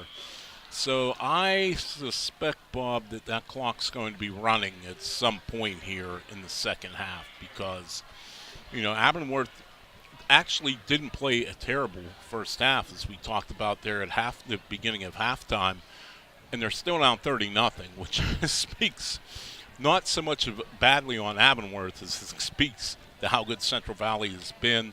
Their offense has been good, and their defense, they've given up some yards, as we talked about in the first half, but when they've absolutely had to stand up on fourth down, they've stopped Avonworth 3 different times tonight on fourth down, and they've made the plays when they had to, and the defense has really got better as the second half progressed, and Avonworth had a harder time moving the ball in the second quarter, especially there about the midway point of the second quarter.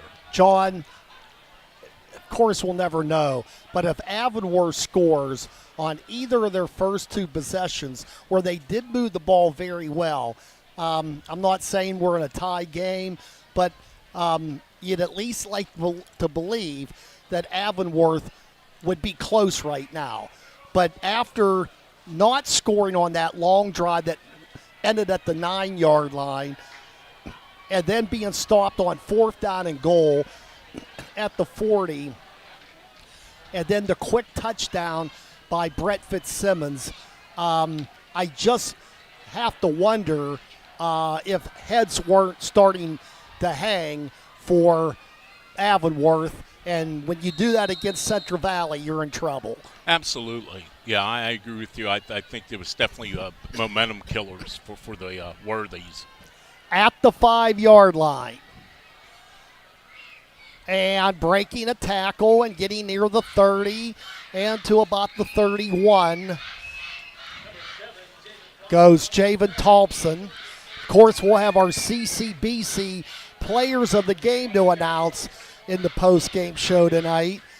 And few players for Central Valley surely stepping up. And I think another thing we need to bring out, we brought it out earlier, Luke Hilliard, who you said had 240 yards last week, has carried the ball once or twice, and you just wonder if there might be something there.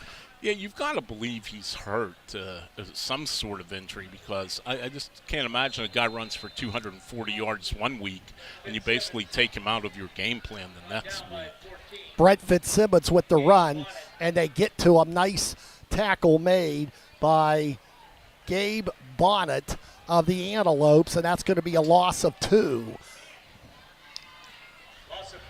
Brandon Biagirelli has done a nice job running at times for Avonworth. He's had a couple nice runs up the middle, but it seems like when they really need that yardage, Center's defense has just stopped him in the plays that absolutely they had to make tonight. Working out of the gun now is Antoine Johnson, and he'll hand it off and spinning, and but not for much, maybe a yard and a half. Mason Dixon, I'm sure we're going to have fun with that name, the son of assistant coach Tyrone Dixon. And Mason Dixon, anytime he crosses that goal line, I have a feeling there's going to be a reaction in the years to come at Central Valley. I would say you're going to hear some variation of some sort about how he crossed the Mason Dixon line, I'm sure. Back to throw on 3rd down. Johnson has to take off with a football, and he's got a 1st down. Avonworth came that close to stopping Central Valley for the first time tonight, but he gets the yardage necessary to the 43 to move the chains. Yeah, here come the Warriors again on the move. And, I think Mason Dixon might be my second favorite name in football right now after Arkansas linebacker Bumper Poole. Bumper Poole, okay. That's a good one. This time Johnson forced out of the pocket, and they bring him down for no gain. It'll be 2nd down and 10. And that is truly his name. That's his given name on his birth certificate. It is not a nickname. It is his legal name, Bumper Poole. Bumper Poole. But getting back to the action here a little further away from Fayetteville, the Warriors look like they're ready to salt this one away. I know they didn't get a gain on that play, but you could come out their line, a new line, which we really haven't talked about. Only one returning starter from that state championship team, but they've really moved Avonworth off the ball as the half has gone on. On 2nd down, not much there. Mason Dixon with the yard. It'll be 3rd down and 9 for Central Valley, so we may not see a lot more from Brett Fitzsimmons in this game. He had 3 touchdowns. As soon as I say that, he comes off the pine, and he's into the game. Mark Lyons has us on his headsets maybe. He wanted to show us, Bob, that we didn't know everything he was doing after all. Well, it's not exactly time to call off the dogs. No. I mean, you'd probably like to at least get it to the mercy roll if you can. Pass caught, first down, Thompson at the 44-yard line. And they're in Avonworth real estate at the 43. Yeah, if Thompson a little angry on that play. He got up and came kind of like a little bit of a slight forearm to the defender on his way up after catching the ball. So, obviously a little agitated about something on that coverage. I don't know if he thought he got held or what happened, but he made yet another catch. And again, Avonworth just they can't handle him one-on-one. Pass down the middle, and it's a little low at the intended target. A slant pattern run that time by the Warriors, and with 8:16 left in the quarter, it'll be second down and 10.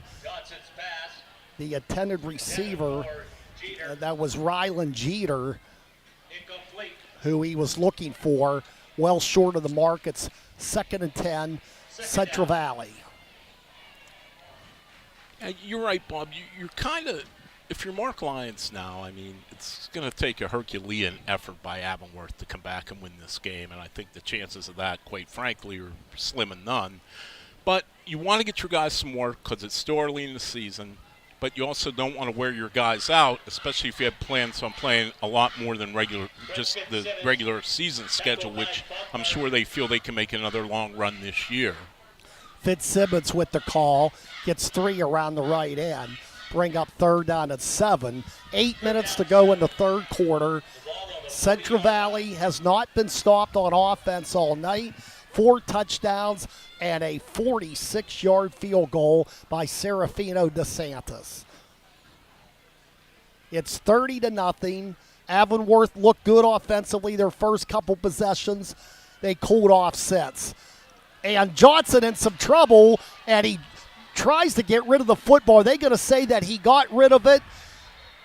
Well, it would have been a loss of 5, and we might have a marker. It looks like we do have a marker, and surely that's going to go against Central Valley, I would believe. And it is intentional grounding. And that's a loss of down.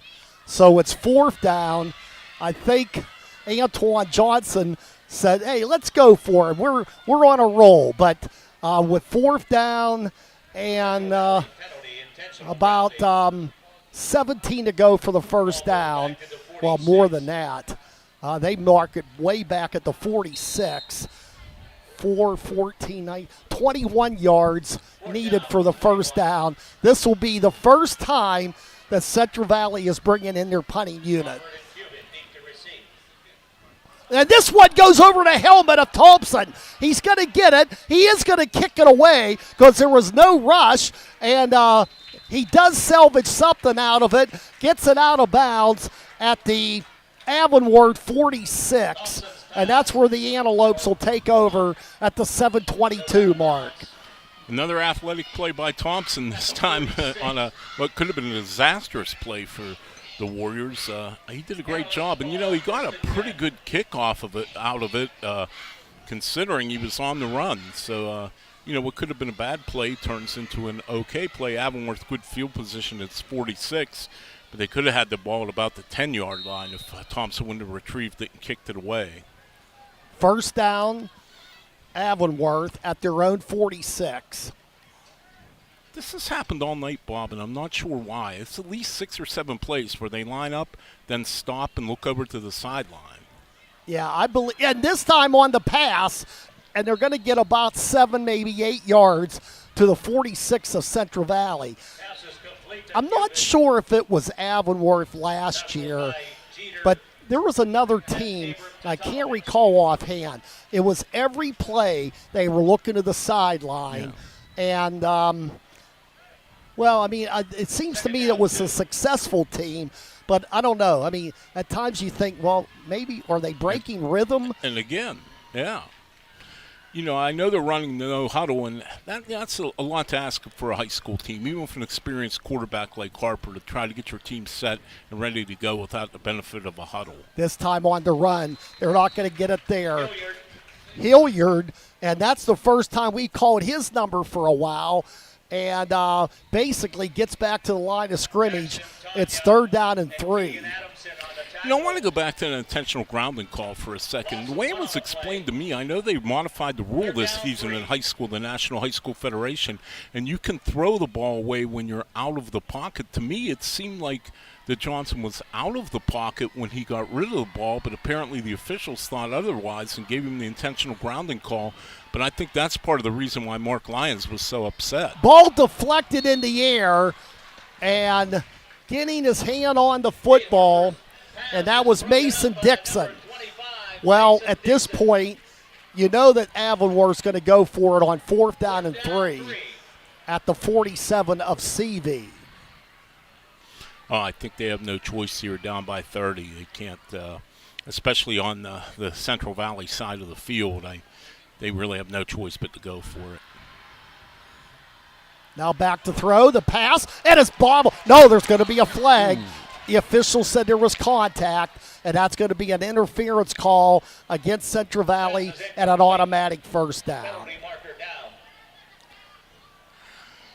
I'm not so sure that I agree with that call, Bob. I thought it was pretty good defense there. I didn't think he reached in. I didn't think he grabbed the receiver. But, again, the officials are right there in front of it, and I'm sitting up here, so I'll defer to their judgment. But from a distance, it's certainly a little surprised they called interference. Well, it was on the opposite side of the field. And, John, I respect your opinion there. I mean, it didn't seem like there was anything obvious. Yeah. But, again, they were right there on top of it, and they get the benefit of the doubt. So it's 1st down for Avonworth at the Central Valley 31. 5:50 to go in the 3rd quarter. Central Valley comfortably on top, 30-0. Going for their 29th in a row. This pass over the middle, though, is caught inside the 15. And Crawford with the catch, and it's going to be a gain down to the 13-yard line. A pickup of 18 yards working out of the non-huddle. Avonworth looking for its first score of the game. Nate Harper has gone the distance at QB for the Antelopes. Harper looks. Harper's pass, and it's way over the helmet of the intended receiver. Good coverage there. Tight coverage on the far side at the 3. It'll be 2nd down and 10. Yeah, Roland Jeter got good coverage again, like he's had all night, really, on the Avonworth receivers. And Harper really had no choice but to throw that ball away. If he didn't, he very well could have had it intercepted. So actually a heads-up play by Harper just to throw it as far as he could. Could have bonus coverage with the later game on WNBA. This time, a marker comes in. You have to believe it's a hold on Avonworth. Though that Ambridge game against Freedom was going at a pretty crisp pace, but it was 6-6 at the half. 9-6. Ambridge has kicked a field goal in the 3rd quarter. So maybe they're early, and we're just past the midway point. We'll have to wait and see how this game develops. Now, if it goes mercy roll here, and I don't think you have any worry about that happening at Freedom tonight, John, but it's 30-0, and Avonworth in position to cut into the lead. This time the pass is caught, and they get it down to the 15. It'll be 3rd down and 12. It looks, 3rd and 12 for Avonworth. So another big opportunity for the Warriors here to make it difficult on the Antelopes. Harper looks. Harper's pass. Got it. No, it is bounced away. I don't know if it was due to contact, but Crawford had it and lost it, and it's 4th down and 12. Yeah, I'm not sure if De Niro Simpson batted the ball away. It was hard to tell from here. It's where you wish you had a close-up camera angle to see exactly what happened on that play. But something happened because the ball suddenly went flying out of his hands. So I'm guessing maybe Simpson did at least get a hand in there and break it up. Did a good job running the post pattern. Looked like he hauled it in for a moment, and then the ball popped loose. So it's 4th down and a dozen for Avonworth. Pass, caught, touchdown Avonworth. They get the TO. Biagabelli gets the touchdown, and Avonworth is on the board for the first time in the game. Oh, nicely designed play. Biagabelli right over the middle and made a nice catch. And, Avonworth has finally had to take a few shots, not necessarily deep passes, but more, pretty much all their passes in the first half were of the 5, 7, 3, 5, 7-yard variety, little dinks and dunks. And now they've had to throw it, a little further downfield, and they've done okay with that. So Avonworth gets the extra point, and the Antelopes are on the board. 4.5 minutes to go in the third quarter. The score, Central Valley 30, Avonworth 7. Let's pause for a minute on WBVP 99.3 and Trib Live. Have you ever thought about where the football team would be without the quarterback? They probably wouldn't fare very well at all. Going through life with dental problems can be similar. That's because so much of what we do and how we interact and entertain with others is dependent upon good dental hygiene. If dental conditions have you sidelined, start by calling the right signals with dental care from Dr. C. Timothy Lip. Visit lipdentistry.com. Dr. C. Timothy Lip, your family dentist on College Hill and Robinson Township. Insurance doesn't adequately describe what we sell. This is Renee from the Laughlin Insurance Agency. Sure, affordable insurance is the means that allows us to do it, but what we really provide at the Laughlin Insurance Agency is peace of mind. It's true, worrying about risk can take the fun and joy out of almost everything. We see every day how having peace of mind can lead to more enjoyment, which, last time we checked, is a fairly priceless commodity. Make life more enjoyable. Call us at 724-774-123.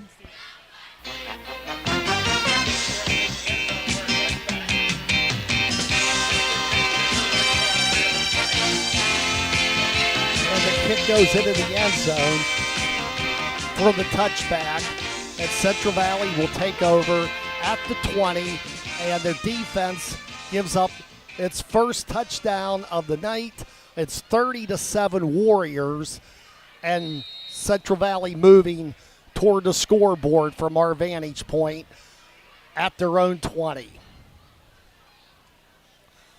Johnson in a quarterback still, and the give and a nice run, and Fitzsimmons gets loose. He's at the 40, 50, 45. He has a couple defenders to gauge, still on his feet. He is going to be gone. You got to be kidding me, Brett Fitzsimmons. That'll be an 80-yard run for the touchdown. Well, talk about answering that first Avonworth score. That was pretty impressive. He looked like he might get stopped at about the line of scrimmage. He burst through and got a few yards. Looked like he might get stopped again, kind of spun away. And then it looked like two defenders had an angle on him and were going to pull him down around the 30, 25-yard line. And he just outran them to the end zone. That was quite an outstanding 80-yard touchdown run there. And he made a lot of that happen himself. John, I hope I'm not going out on a limb, but Fitzsimmons is certainly a contender for our CCBC Player of the Game award. I would say so. He is having quite the evening, and it's not like he's carried the ball 25 or 30 times either. I mean, just in a little bit he has had his hands on the ball. He's made things happen. The kick is good on the 4 touchdown runs alone.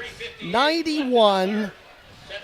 108, 188 yards on 4 carries. I'd say he's over 200. We'll take a minute timeout. Central Valley 37, Avonworth 7. Now this on Beaver County Radio and Trib Live. Being a part of a credit union is like being part of a team where everyone plays, and more importantly, everyone wins. This is Cindy Haladio for Friendly Federal Credit Union. If you need a loan, it's game time. Visit Friendly Federal Credit Union in Baden-Neuerl-Equipa. Follow us on Facebook or Twitter or click friendlyfcu.org. Member NCUA Equal Housing Lender. Friendly Federal Credit Union. You got a friend. Hi, this is Bob Barrickman here for Fry Transportation. When it comes to school buses in Beaver County, it sure is hard not to notice the shiny Fry Transportation fleet. Fry Transportation has been a local family-owned Beaver County business for over 30 years. As any successful football team must be dependable and reliable, these same qualities have made Fry Transportation a champion operation. Best wishes to all local teams and safe travels to the gridirons this season. From your friends at Fry Transportation.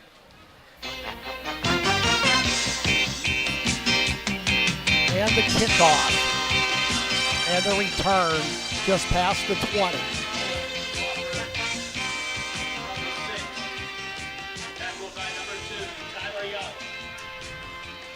So Avonworth will start from their own 22 after the 80-yard touchdown run on the first play from scrimmage, giving Central Valley a 37-7 lead.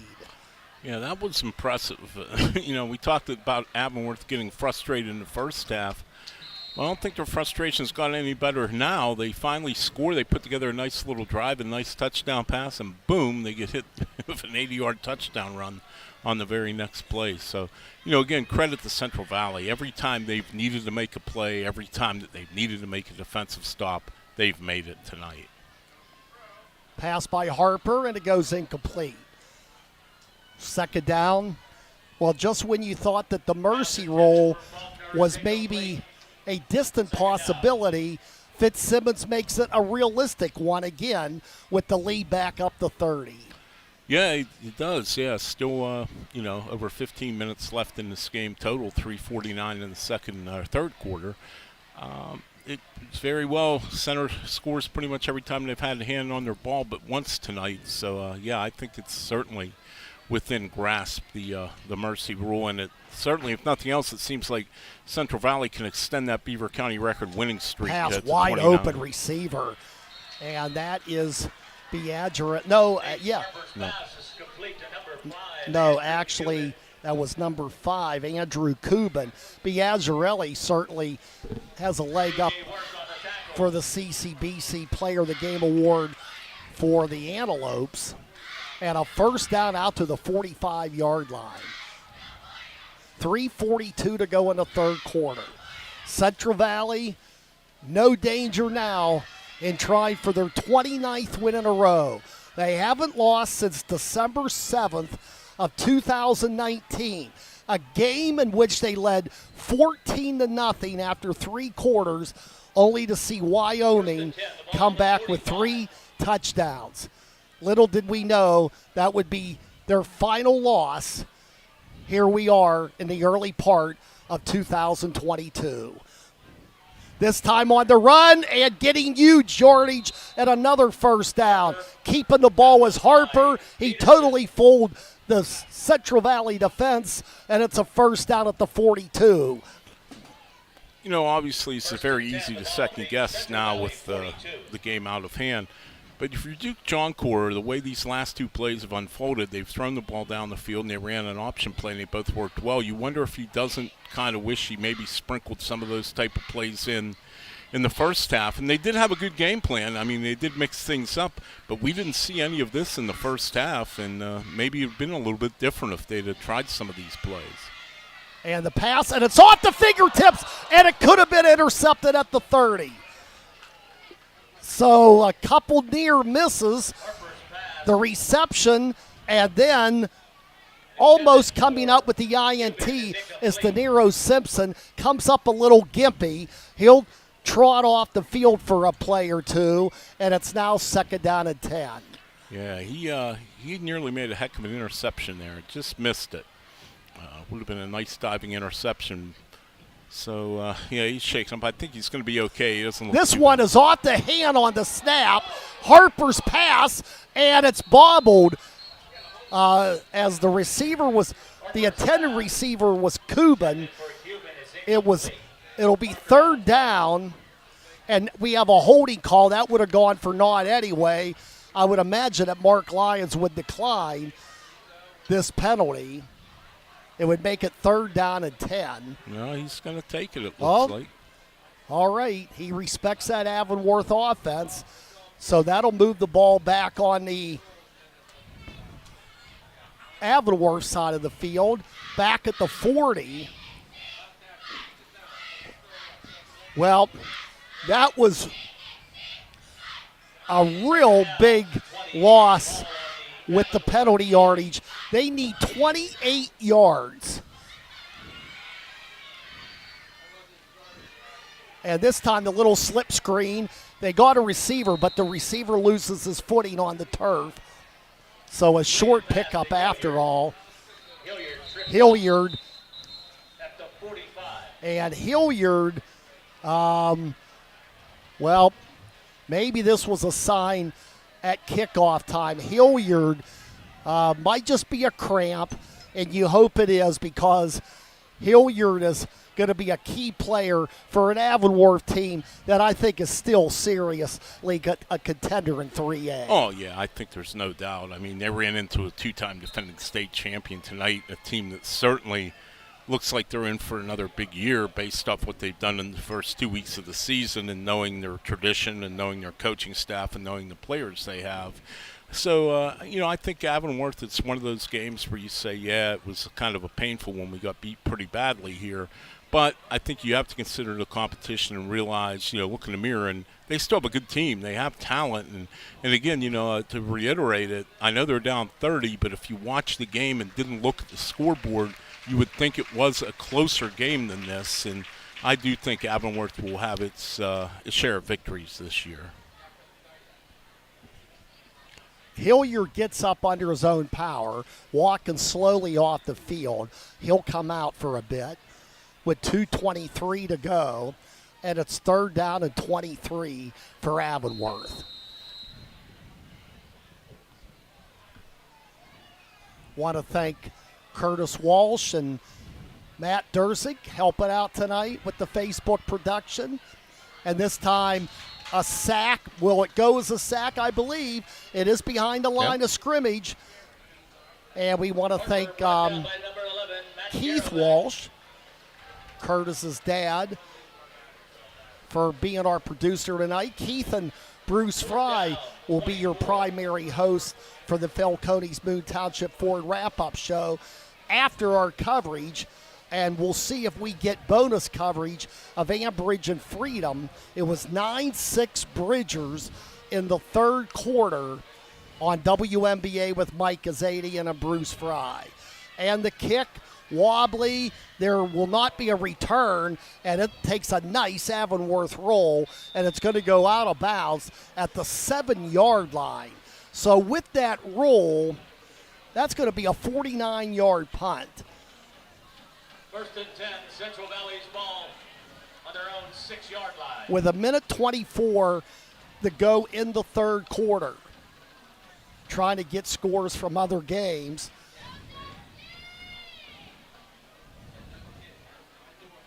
"51-yard punt." There were some good ones going on around the valley. Beaver and Beaver Falls, it was 8-6 Beaver Falls. Try to get you an update from College Hill. And the quarterback for Central Valley, number 14, Stevie Rutherford. A new quarterback is in for Central Valley, Stephen Rutherford, and he is a sophomore. Mason Dixon. Dixon with the run, and now Mark Lyons sprinkling in reserves with a comfortable 30-point lead and a minute to go in the third quarter. Yeah, it's good to get your reserves some time, too. You've been in camp, so you've been together for a couple weeks now. But there's nothing that really replicates getting reps in a game situation like this. So, they're kind of getting the best of both worlds here. A pretty easy victory and a chance to get some of your second-teamers some experience, too. Rutherford's pass. He's got a receiver. but it's not going to be much of a gain. Maybe at the most a yard. It'll be third down at the 10. They need to get to the 17. And with that play, Central Valley can let the clock run dry, and I would imagine that they'll bring it up the other end of the field. Central Valley does not need to snap it, and that'll do it for 3 quarters. It was a standstill in the third, but Avonworth needed a lot better than that. After 3, Central Valley 37, Avonworth 7. The fourth and final coming up in a minute on 1230 WBVP 99.3 FM and Trib Live Sports. When accidents and injuries happen, you need the experience and insight of the legal team at Luxembourg, Arbit, Kelly & George. Since 1934, they've been committed to the physical and financial recovery of personal injury victims. Why choose the law firm of Luxembourg, Arbit, Kelly & George? Attorney Larry Kelly explains. First of all, we've been AV rated by Martindale Hubbell. It's the highest rating you can get for legal ability and ethics, and that comes from our peers. We have board-certified civil trial specialist, which is like another bar exam. Would you go to a doctor who is not board-certified? Probably not.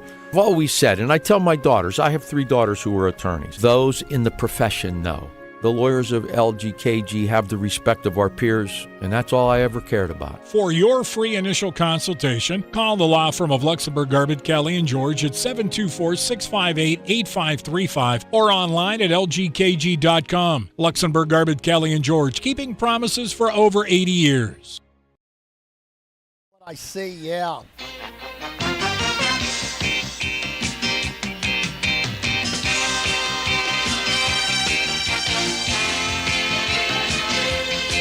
We understand that Rochester has taken an 8-7 lead. Is that right, Curtis? 8-7 over Olsh. Central Valley's pass down the field, and it goes out of bounds. And the punting unit will come on. Beaver now leading Beaver Falls 19-8. And that game was in the third quarter. In fact, that was the halftime score, says Frank Sparks.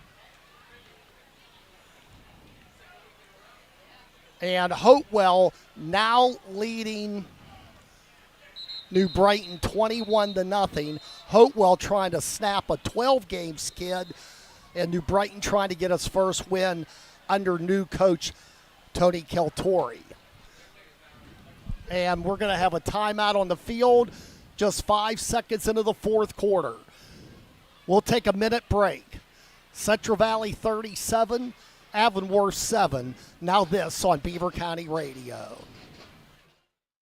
If you're an employer, what do you look for in a prospective new hire? A proven track record is usually the #1 trait. For 45 years now, the Beaver County Career and Technology Center has been creating the workforce that has shaped Western Pennsylvania industry and service sector enterprises. It's the program with proven experience that employers know they can count on when they need to fill their workforce. Enroll your child or grandchild at the known quantity among educators and business leaders alike. Signing up through your local public school is easy and can give your student the ability, in many cases, to make more in certain fields than college graduates, all without any student loans. Free career training at Beaver County Career and Technology Center is the perfect choice. Visit bcctc.org, celebrating 45 years as the best place to start a career. The Beaver County Career and Technology Center.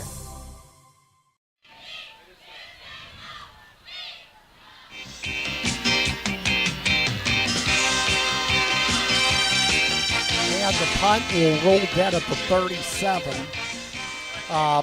Let's get you caught up on a couple of scores. Last time we checked on WNBA, Ambridge was leading Freedom 9-6. Beaver on top of Beaver Falls 19-8. Aliquippa was leading Armstrong 14-7. Hopewell now 21-0.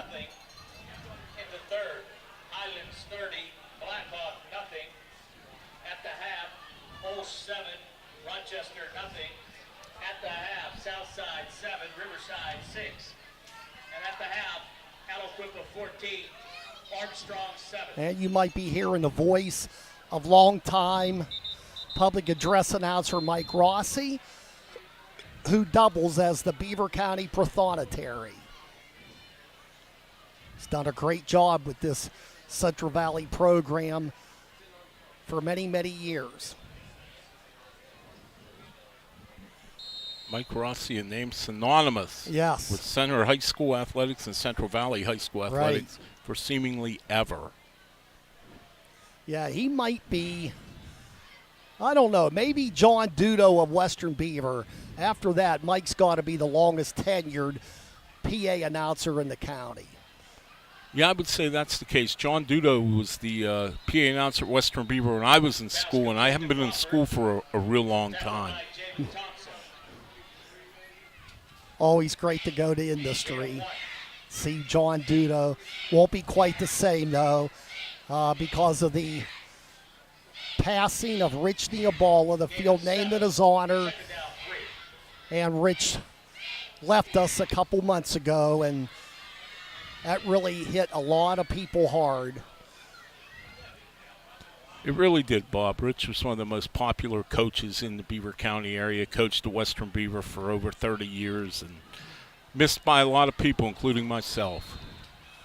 And yours truly as well. Colin Crawford with the reception takes it down to the 45 of Central Valley as the Warriors now starting to bring in some second-line players, but I do see Javen Thompson still back in the secondary. Jackson Tanya, another big name, probably got overshadowed by Sean Fitzsimmons, but Tanya is a beast in the middle of that defensive front for Central Valley. He certainly is, Bob, and last year... Ball tipped, and it's tipped away, incomplete. 115 tackles, 13 sacks last season, 28 tackles for losses. I mean, even a 15-game season, that's almost 2 tackles per loss per game. That's a pretty eye-opening statistic right there. And you know, in some of those games, he didn't play a whole lot in the second half because Central Valley was ahead by so much. Right. So you factor all that in, and that's a pretty eye-popping stat, 28 tackles for loss in one season. 2nd and 10, Avonworth at the Central Valley 45. 10:18 to go. And we're going to have a timeout. And Avonworth will call one, and we'll take a minute break ourselves. 37-7, Central Valley leading. Now this on WBVP and 99.3. If you're a parent that's already watched plenty of youth baseball or soccer games, you know the value of teamwork. Whether it's the team on the field or your team of family members at home, strengthening that group can pay off in many ways. Keystone Wellness Programs is offering their free Strengthening Families program in Beaver County for families of children ages 10 to 14. Learn how to increase family bonding and communications, all while having fun together. Visit KeystoneWellnessPrograms.org for details. There's no place like Community College of Beaver County. Confidence happens here. Connection happens here. Opportunity happens here. Your best you happens here. Your future happens here. Home is here. At CCBC, you're right where you need to be to find real learning for real life. And there's still time to join us. Enroll now through October 14th for fall mini-mesters. Same classes, less time. Visit ccbc.edu/fall. You belong here. 2nd out of 10, and the pass is going to be caught right at the stick at the 35-yard line, and they're saying first down for the Antelopes with 10:10 to go in the game. Yeah, Avonworth clearly wanting to make this final score respectable. They still have their first team out there. I thought maybe Duke Johncourt might go to his second team now, too, since Central Valley has taken many of their starters out, but I guess he wants his first teamers to have a little confidence and have a good second half here. Well, it's been an even game in the second half, but Central Valley led 30-0 at the break. This time on first down, they get about 5 to the 30. 9.5 minutes to go. Central Valley well on its way to its 29th consecutive win. They broke the WPIL, or I should say the Beaver County record, during, I believe it was the WPIL championship game when they broke the record previously held by Aliquippa in the late 80s and Beaver in the early 60s. And they added on, I think that might have been in the first round of the states. And then that made it 26 in a row. 5-yard penalty. The win in the state final made it 27 straight. And then last week's win over Trinity gave them 28 in a row. That's an amazing record, and I must admit that kind of snuck up on me a little bit. I really hadn't thought in terms of how long their winning streak was until they got really close to the county record. And I was surprised that they were that close to it, and then they broke it. But, boy, what an outstanding run for the Warriors. Cuban's reception with an 8.5. The last game that Central Valley lost, where really they should have lost, was that mid-season game in 19 against Thomas Jefferson, which came here and won. I believe the final ended up 28-3. But the game against Wyoming, maybe the toughest football loss in a state final in the history of Beaver County, because it looked like Central Valley had the game in hand. But the game is 48 minutes, unfortunately not 36. Yeah, and the impressive part about this winning streak now is you have a lot, up until the 70s, Bob, you only had one WPIL championship game each class, and if there was only one undefeated team in that class, they were declared the champions. There wasn't even a title game. Pass down the field. It is caught, and a touchdown for Avonworth. That'll be good for 24 yards. And Peyton Faulkner catches the 24-yarder with 7.5 to go.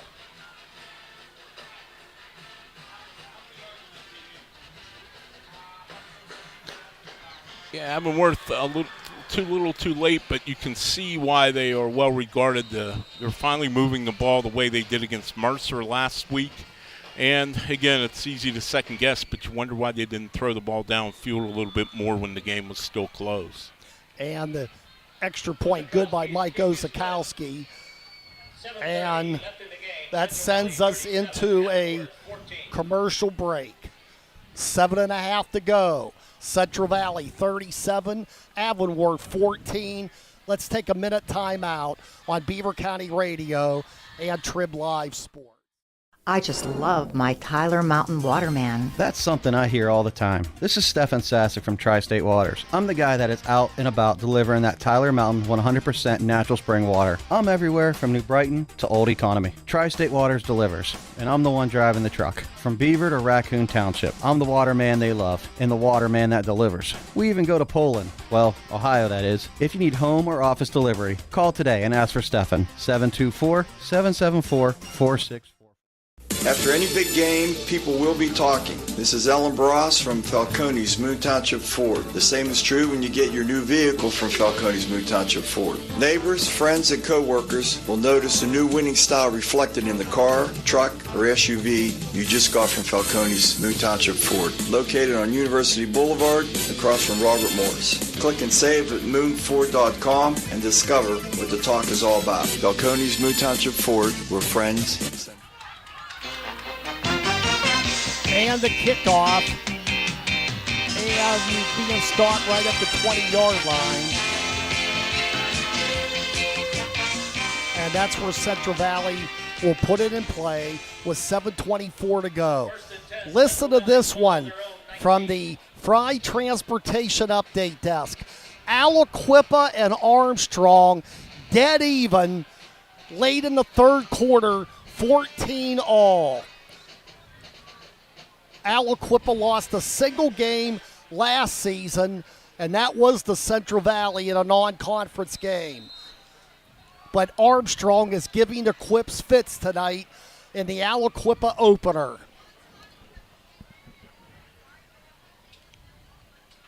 This time bursting up the middle and getting to the 30, and that's good enough for a first down. Mason Dixon on the call.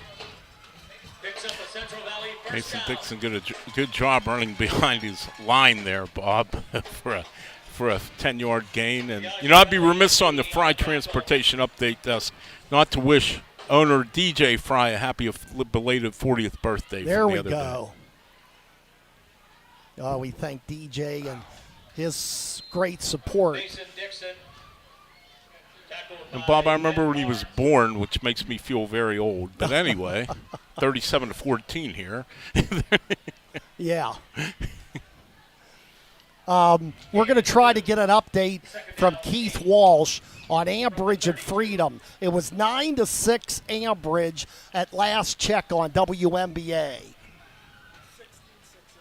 Ambridge now leads at 16-6, and that should be in the fourth quarter by now. This time on the run, and a nice run out past the 40-yard line. Mason Dixon, just a sophomore, and he gets it past the 40 to the 42. Well, he's very impressive for a sophomore, and, of course, Brett Fitzsimmons showed what he can do tonight, Bob, but it's always good to know you have somebody in reserve that you can count on, too. And, boy, Mason Dixon looking like he is someone who can certainly make an impact here early in his career at Central Valley High School. And, of course, like you said, he's not going to be player of the game. I think we know who that's going to be, but he's certainly a nice second option when needed. And we got our first final of the night.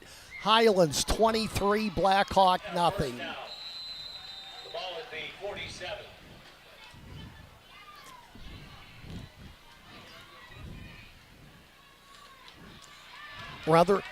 And now this time another nice run by Mason Dixon down to the 40-yard line.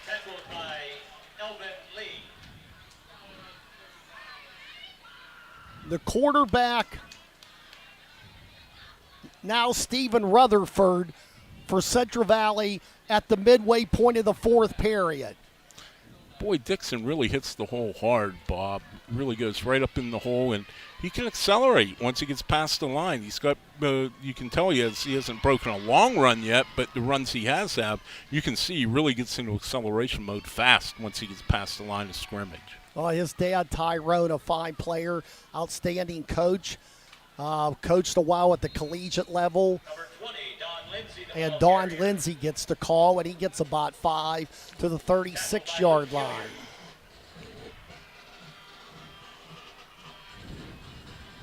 Gain of 5. Second down 5. The ball on the 36. Don't know exactly where that Ambridge Freedom game. Now, that started a half an hour later, but I have a feeling that we're not going to have any time to get bonus coverage on that one. Unless Freedom would come back and force overtime. Picks up a Central Valley first Always down. a possibility. Always a possibility. I was going to say Central Valley a little late to get the clock start running, but looks like they're on the way of tacking on one more touchdown here with 4:45 to go. Moving the ball really well, the second team here. All the way down to the 29 already, and nothing fancy, pretty much basic plays here with the game out of hand. Crawford in the gun is passed into the end zone. It is a touchdown! Central Valley, 29 yards. There is a marker, however, so nullify the touchdown. It's going to be a hold against the Valley. Central Valley. You know, even though that call's coming back, Bob, that was a pretty pass by Rutherford. Right on the money, and the receiver was covered well. So, I mean, Rutherford had a small window to get that ball into for what would have been a touchdown, and he got it right through that window. That was a very impressive pass for a second-string sophomore quarterback, or a senior starting quarterback for that matter. That was a really nice pass.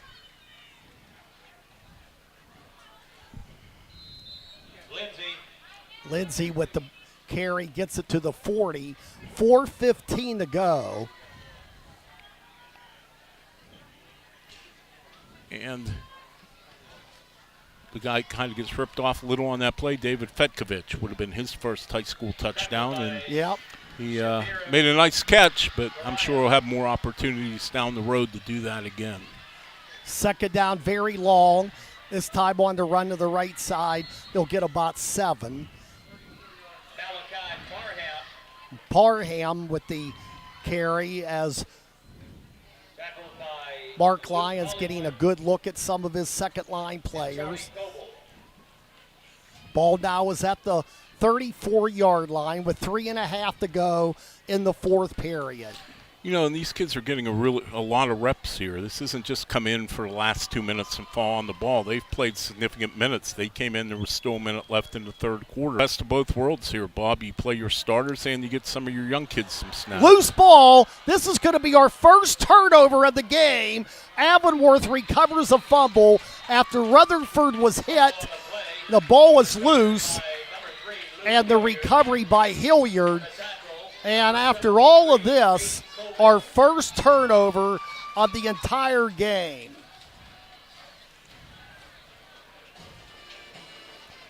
You know, it's funny. This game is played out funny in a lot of ways, and not funny, ha-ha, humorous.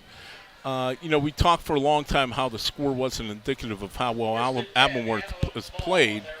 Now, if Avonworth punches in another touchdown here and say the game ends up 37-21, it will look like it was a closer game than it really was. It will be indication Central Valley didn't dominate them as much as the final score would indicate. So kind of an odd game here in Central Valley with the second team in making some mistakes, which is to be expected from inexperienced players.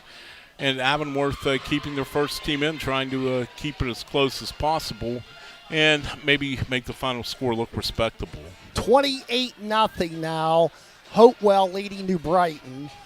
We'll see the Lions next week against Rochester, which was trailing 13-8 against Our Lady of the Sacred Heart after 3 quarters. We'll take a 30-second timeout.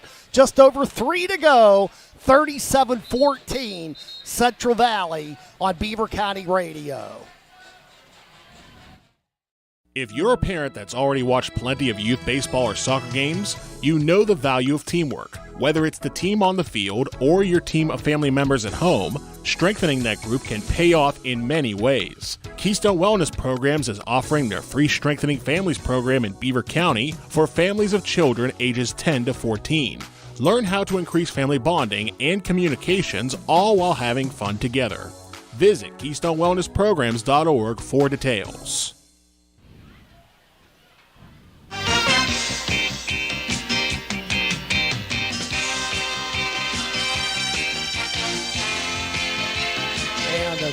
Give Hollywood with the call. Not much there. 2:50 to go. Number 60, Dante Santia. Luke Hollywood seems destined to be a star with that name, Bob. Avonworth finally have their second team in. Going to get their kids some work here in the last 2:35 of the game. Which is probably a good idea because, you know, over the course of the season, you need more than just your starting lineup. You're always going to have some bumps and bruises and what have you. You're going to need some of the young kids to fill in here and there. Ball as Avonworth takes over, and they'll get a 3-yard gain on first down, or second down, rather. It'll be third down and about 7. 2:05 to go. We'll have our electric garage door sales post-game show coming up. Recap the scoring. And if there is any time available, we'll take you out to Freedom, but it doesn't look like there's going to be much, if any. Ambridge looking for its first win, and they had a 10-point lead over the Bulldogs, 16-6 on WNBA. Outlet pass, it's caught, and they'll get about 3 on the reception. And with that catch is Cooper Sharding. Minute 15 to go. That separates Central Valley from its 29th win in a row. They'll be at Hampton next week. Avonworth will host Stowe Rocks. That'll be a good test for the Antelopes.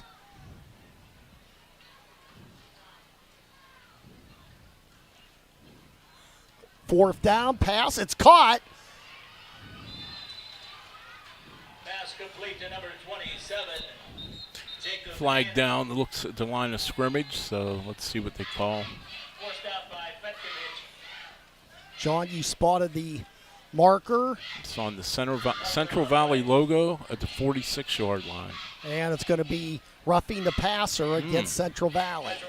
Oh, that's going to make this a pretty good game into a big game. Attack on the 15-yard penalty.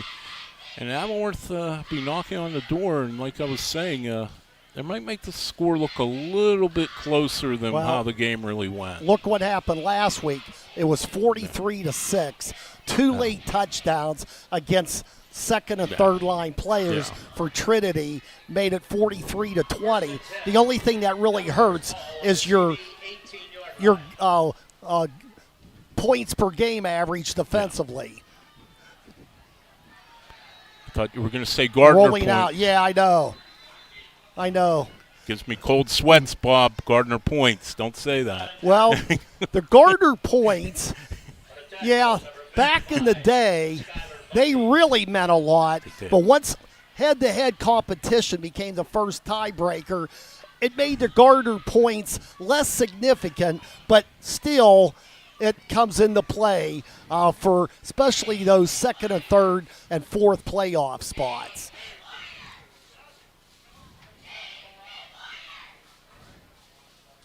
I spent many nights with the late, great Andy Nuzzo in the Beaver County Times Sports Department figuring Gardner points, Bob.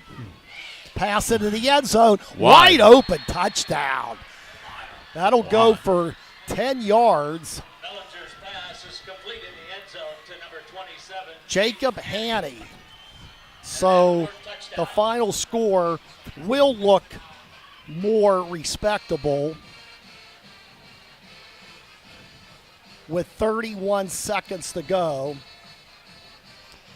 Yeah, you got to give Avonworth some credit here. They didn't fold up. I mean, they kept playing. They kept going at it, and that's a good sign of a team that doesn't quit, a team that a sign of a good team, because good teams don't quit, and that's what leads me to believe they're going to be a real factor in the Western Hills Conference in AAA this year. Well, they're going to go for 2.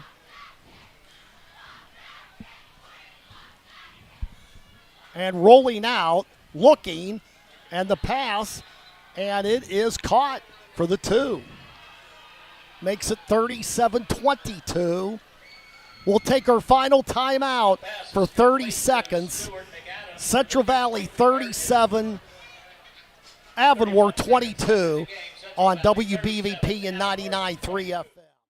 Have you ever thought about where the football team would be without the quarterback? They probably wouldn't fare very well at all. Going through life with dental problems can be similar. That's because so much of what we do and how we interact and entertain with others is dependent upon good dental hygiene. If dental conditions have you sidelined, start by calling the right signals with dental care from Dr. C. Timothy Lip. Visit lipdentistry.com. Dr. C. Timothy Lip, your family dentist on College Hill and Robinson.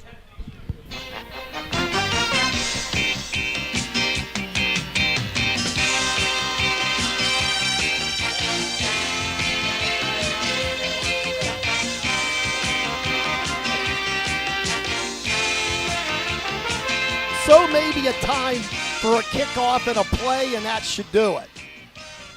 Squib kick picked up at the 16. And Central Valley will start from the 31, and it should be our final snap of the game. So for the second week in a row, the game will appear closer than it was, even though maybe Avonworth, in a twisted way, was maybe just a 2-touchdown team inferior, because they really looked strong at the start and had nothing to show for it. They did. You're right, and I thought it was going to be a more competitive game and if you look at the final score, it looks like a more competitive game. But yeah, I guess you're right. It does all end up shaking out in the end, and the score is pretty much what it should be. And that will be your final. So Avonworth dips to 1-1. Central Valley has won 29 without interruption. The final score, Central Valley 37, Avonworth 22. Our electric garage door sales post-game show coming up after this 2-minute timeout on WBVP 99.3, Trib Live, and Facebook Live. I just love my Tyler Mountain Waterman. That's something I hear all the time. This is Stefan Sasek from Tri-State Waters. I'm the guy that is out and about delivering that Tyler Mountain 100% natural spring water. I'm everywhere from New Brighton to Old Economy. Tri-State Waters delivers, and I'm the one driving the truck. From Beaver to Raccoon Township, I'm the waterman they love and the waterman that delivers. We even go to Poland, well, Ohio that is. If you need home or office delivery, call today and ask for Stefan, 724-774-4644. It might be time to repair or replace that old garage door. By Barrickman, here for electric garage door sales in Monaca. Call on Robin and her team of expert installers. Dial 724-774-3200, and your door will work like a charm. Featuring CHI quality garage doors and LiftMaster garage door openers. With over 50 years of experience, Robin and her team will get it done right. Give them a call, 724-774-3200, or find them online at electricgarageDoorSales.com. Thanks for tuning in to high school football here on Beaver County Radio, now entering our 75th year in broadcasting high school games. 2022 high school football coverage is being brought to you in part by Friendly Federal Credit Union, the Laughlin Insurance Agency, Moon Township Auto, Electric Garage Door Sales, Fry Transportation, Luxembourg, Garbett, Kelly, and George, Dr. C. Timothy Lip, the Community College of Beaver County, Keystone Wellness Program, the Beaver Falls Municipal Authority, Beaver County Career and Technical Institute, Tri-State Neuropathy, Drug Free Communities, and Beaver County Radio.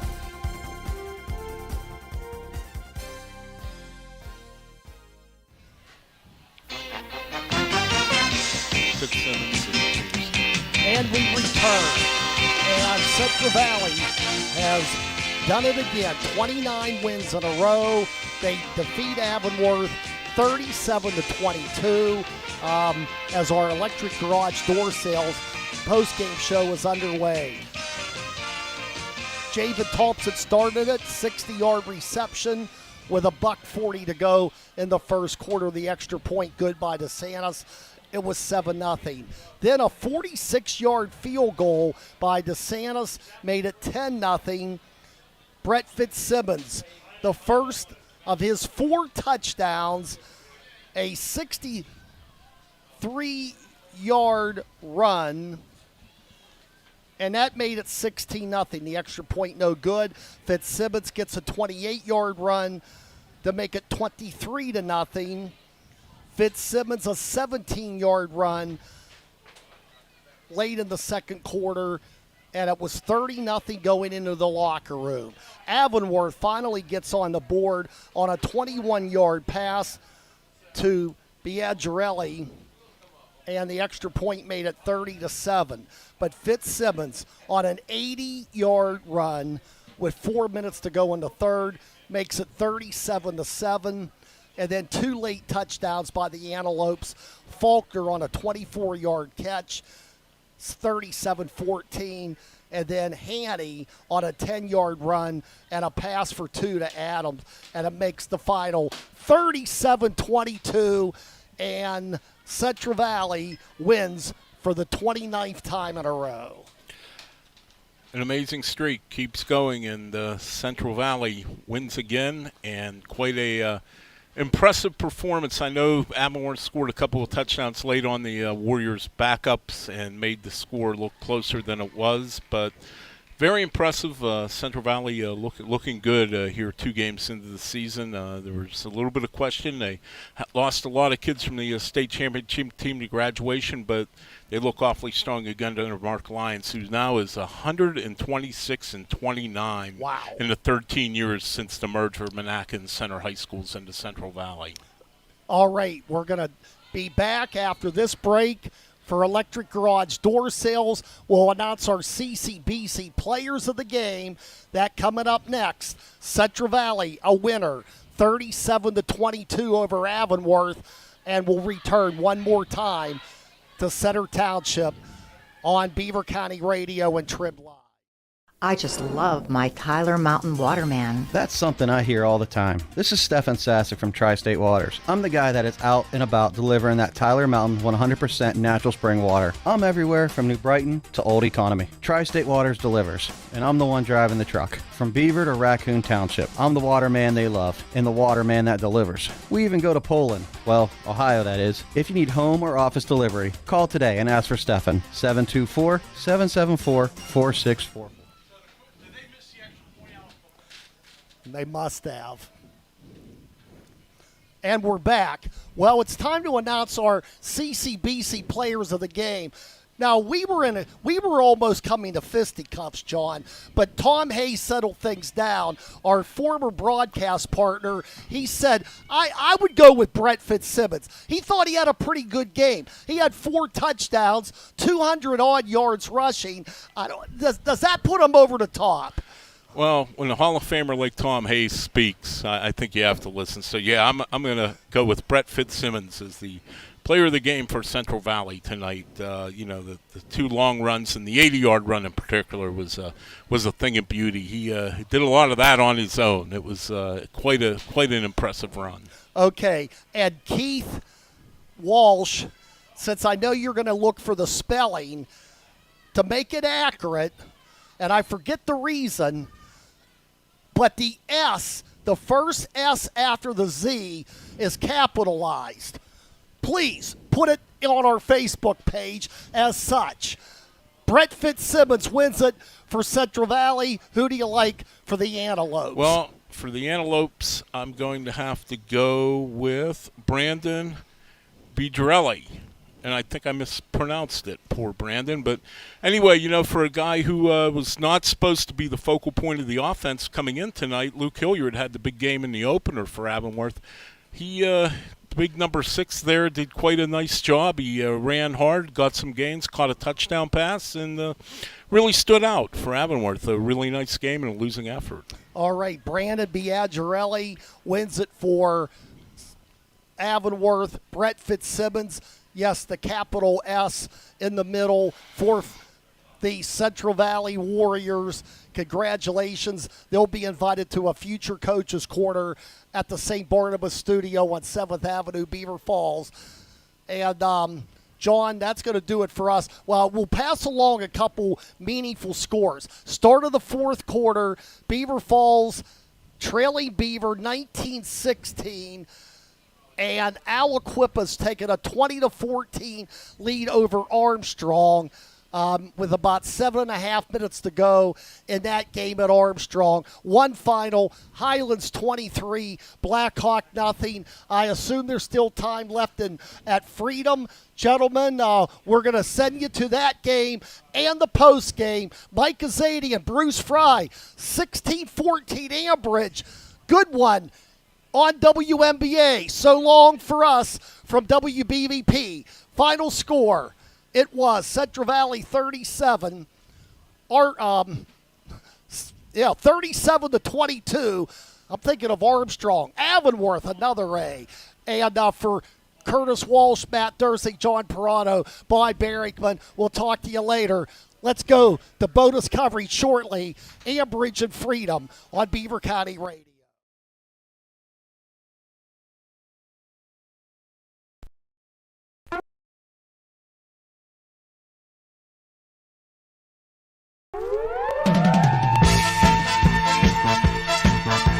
Thank you for tuning into coverage of 2022 high school football on Beaver County Radio and the Trib Live High School Sports Network.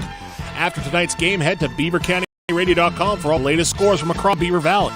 And make sure you keep your dial set to the line for action season long on 90.3 FM, 1230 WBP, and the Trib Live High School Sports Network.